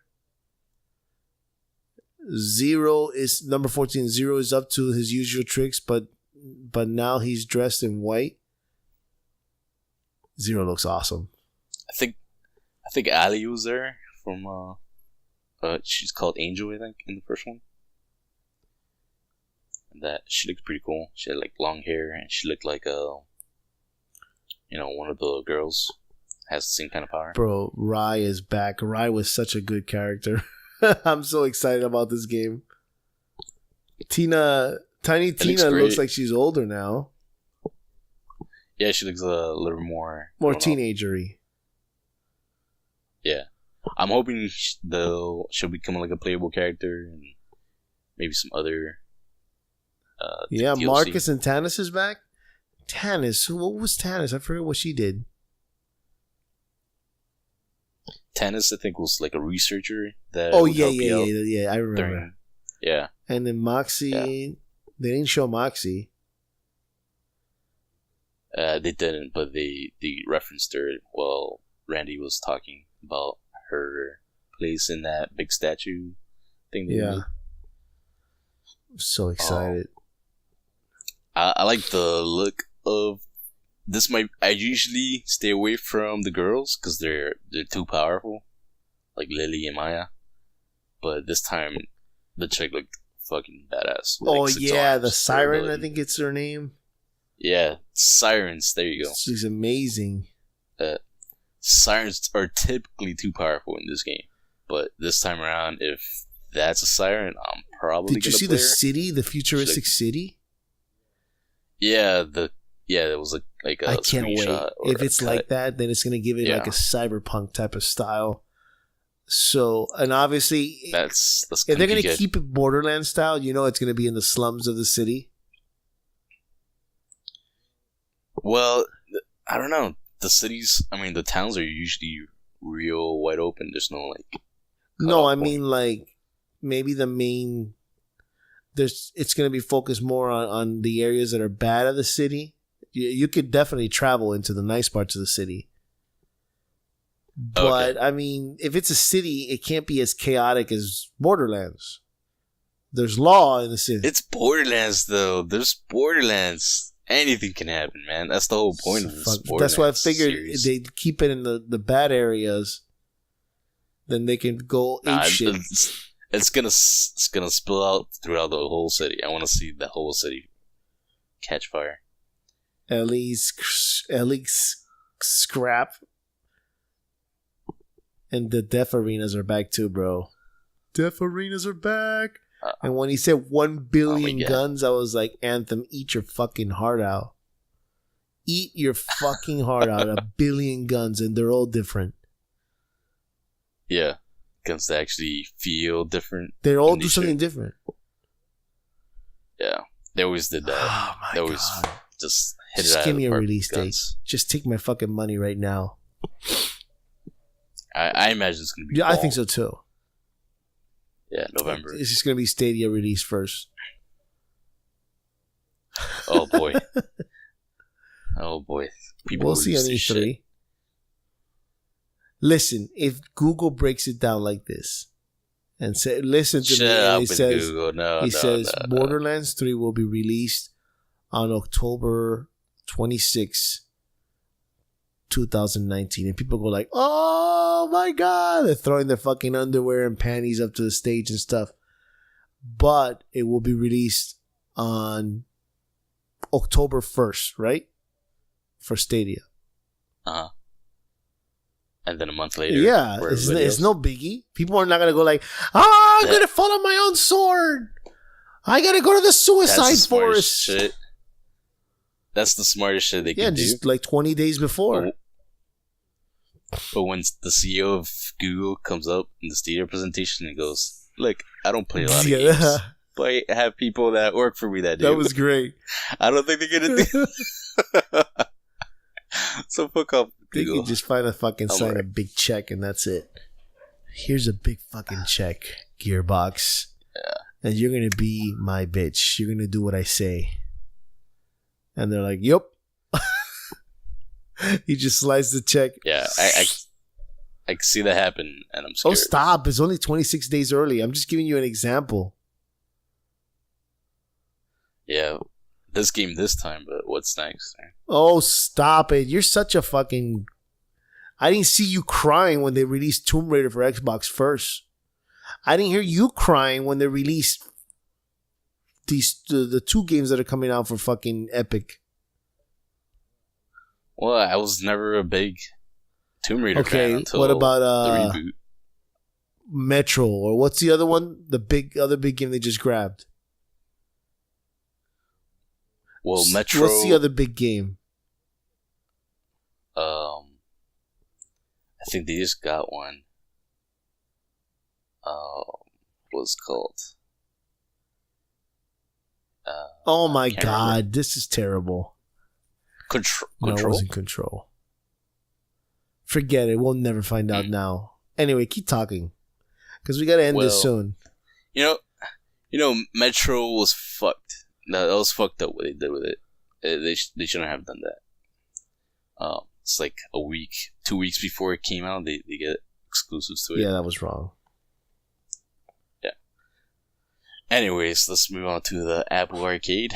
Are you excited why for this? would I be excited about a fucking arcade mobile bar garbage?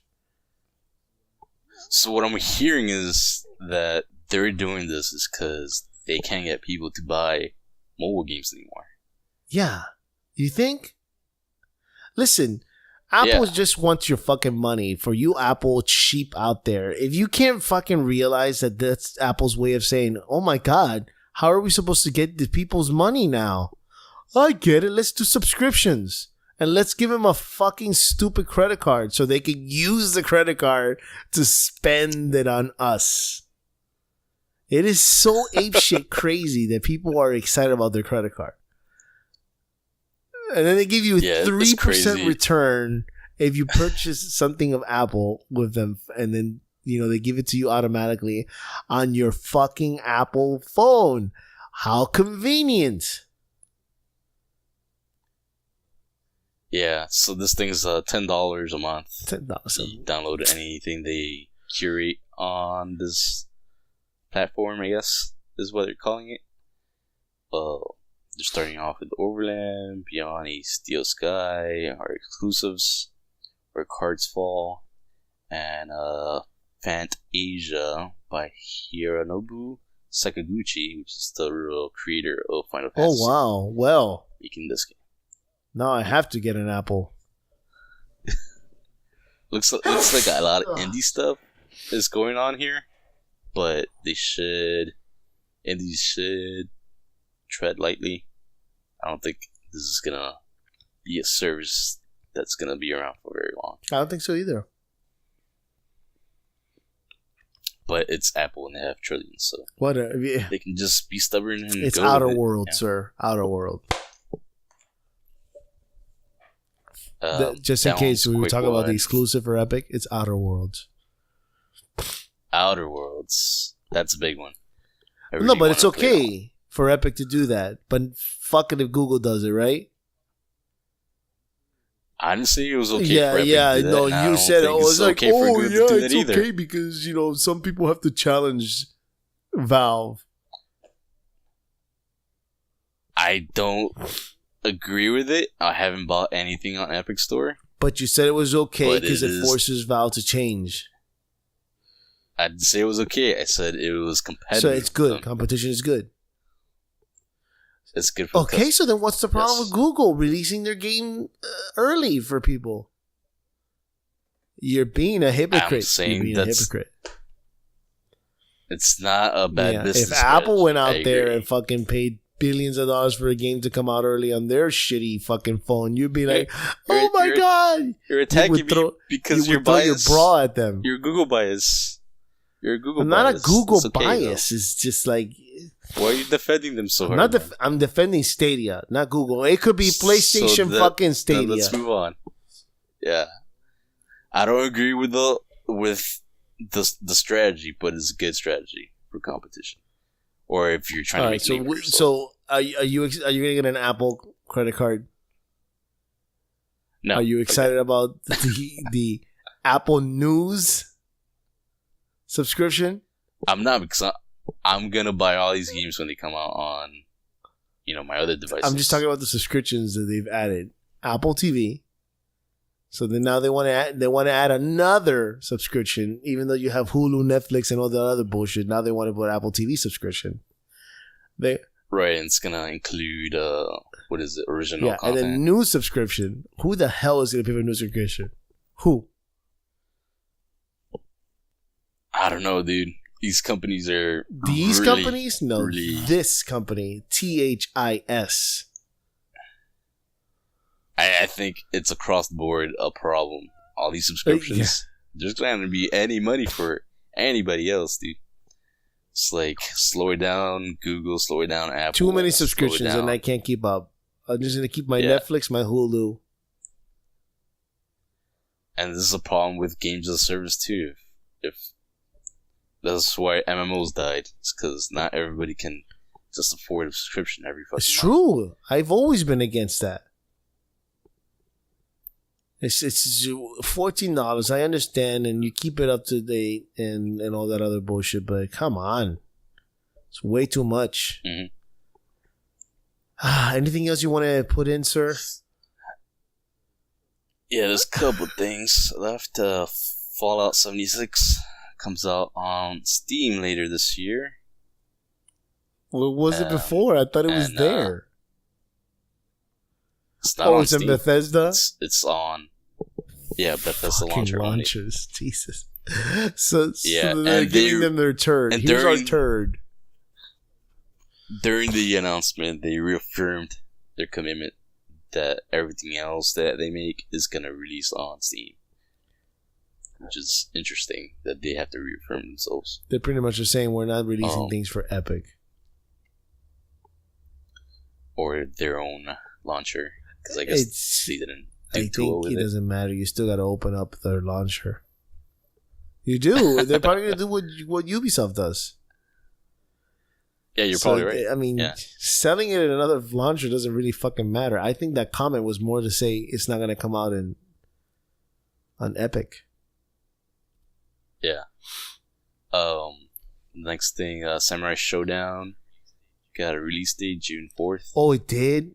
And yeah, that I'm going to buy. That's day one for me. It's using DeepMind for AI technology. What is that? I don't know if you know. DeepMind is the AI they sometimes use in StarCraft, and it's supposed to be AI continuous learning. So, okay. So the people you fight will be that smart? Oh. Right. I guess as you fight the NPC, it'll get smarter and smarter. I love that. I fucking love that. 2D switches are being rumored right now. 2D switch? What did you... 2 new switches. Oh, two new switches, yes.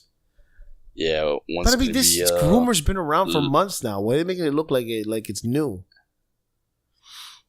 It came up again. But yeah, it's been around for a year So the rumor now. is that one of them is going to have undetachable Joy-Cons. Joy-Cons with no rumble, and you still can't put it on the. You can't connect it to the dock. It's strictly handheld. Strictly, but we don't know how. And the other rumor is that it's going to be with a harder case for kids proof. Right. And the other one's going to be like a Switch Pro. So higher CPU, better graphics. I don't buy it. If it is bigger, I will buy it on day one. I mean, but it has to be an improvement. Yeah, like you have to show me. Even if it is like, it can't be that much of an improvement because you can't split the community. You can't split. Yes, you can. Player base. Sony does it all the time, and so does Xbox. And there is an improvement. But it doesn't make you right, Dylan. Once again, these people are not your fucking friends. Right, but if they start making games just for one platform over the other, no, obviously not. But you could put the fucking cartridge in and choose better graphics. You know, Jose, you say fucking obviously, but you don't fucking remember the new 3DS where you couldn't fucking play Chrono. Oh, I'm sorry. You're right. I forgot on your old fucking system. Nintendo. They might pull this off. You fucking forget. No, they won't do that. That it's fucking Nintendo. That. Yes, exactly. They will not do that. They will have. They will have. You could put in the cartridge for the game, and then it'll say, "Do you want advanced graphics?" And then, I don't know, Dylan. For all I know, it could be, imagine playing Breath of the Wild at 60 frames per second. Instead of 30. That'd be great. That'd be great. I mean, for this to be for this to work, it would need more memory, right? And maybe a stronger CPU. A little bit more memory. Stronger CPU for sure. Because they're not going to change the NVIDIA graphics card. Right. They'll probably use a newer version, so they can't be hacked. Bro, they use a new NVIDIA hard drive and shit. I'm all for that. It is the only console that uses NVIDIA. Everybody else uses AMD. It is AMD. I'm an AMD guy, so I don't have a problem with that. I think AMD is cool because TVs are coming in with FreeSync. And also the Xbox has FreeSync, which I think is cool. Yeah. Personally, AMD is just more affordable. I can't believe Xbox has FreeSync and Nintendo and PlayStation just... Nah, we're not going to do that. They're so fucking... Nah. Not today. I mean, and there's like this weird thing with Xbox, like Cuphead, you can earn Xbox Live achievements. There's rumors of Ori the Blind Forest going on Switch too. It's weird relationship. I think we're gonna hear more about that during E3 this year. E3 is going to be interesting without PlayStation because it looks like we're going to hear a lot of E3. And if Google takes that spot from PlayStation, oh man. But they need to bring the game if they do. Like, they need to bring their fucking A game, not what we got for Stadia. I don't know if they could do that, bro. They just got the lady who makes games. That's the question. But I mean, we're talking E3 shit. If you don't have it without actually knowing. I mean, they've been obviously doing this for some time. For all we know, they did do some game. But it's like, don't go to E3 if you don't have anything. I could probably say that they're going to buy out one of these games. It's probably not going to be Borderlands, but it'll be something. Just to finish up real quick, Steam working on more VR titles. Don't know.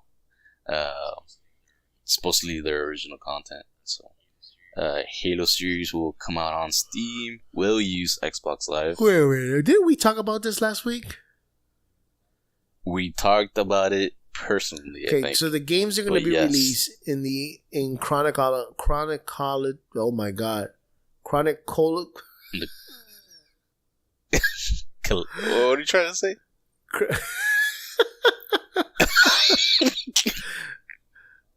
No, Anthology, in order. It's chronology. It's 3 a.m, bro. I'm tired. I can't think of the word. No, in order. It's. I'm looking for an adjective, Dylan, not a noun. It's coming out in order of how they came out in the series. Yeah. So the first game that's going to come out for Steam will be Halo. What the fuck is it? Halo. Reach. Was that the first one? I think Reach is like a prequel. That's the first one that's going to come out. And then it's Halo Combat Evolved. That's whatever it is. I don't know. I don't play Halo, but that's how the order is going to be. Okay. Yes, and all these games will launch Xbox Live, whatever their new thing is. Chronological order. Did I say it right? Chronological order. Did. Jesus Great. Christ. You did. I am tired. Great. So let's finish up. Final Fantasy VII out on Switch after 22 years. Walking Dead final episode came out last Friday. Oh yeah. If you like the Telltale games, I can buy the whole series right now. All right, yes, sir. Buy that. I wanted to. And the last but not least, Control got a release date. This is probably my second most anticipated game this year. It's August 27th. Control? Yep. Look. That's the Remedy game. Well. Anything else you want to talk about, sir? That's it. That's all the news. Oh, I see it. Control. Yeah, that's like a horror game, isn't it? It's like suspense, but it looked there's really ghosts awesome and shit at E3 last year. Yeah, and then there's like like force I saw the NVIDIA demo. Really cool gun that fucking feels like a heartbeat. Did you see the demo? Wait, I think it had the NVIDIA reflection shit. Shit, it's gonna be amazing. All right, so that's gonna be it for this episode, guys. Thank you so much for listening. If you guys want to tell your friends to follow us, if this is your first time listening, and tell your friends to follow us also. We're on iTunes, we are in Stitcher, we are in Google Play Music, Google Podcasts, and we are also in Spotify. Don't forget to subscribe and give us a comment. It helps us out a lot. You can also get a hold of us at evilmetalgamers@gmail.com. And we are also in Facebook and Twitter. Twitter will be at Evil Metal Gamers. And Facebook is also at Evil Metal Gamers. Thank you so much, guys, for listening, and take care. That was a long podcast, huh? Let your death be legendary.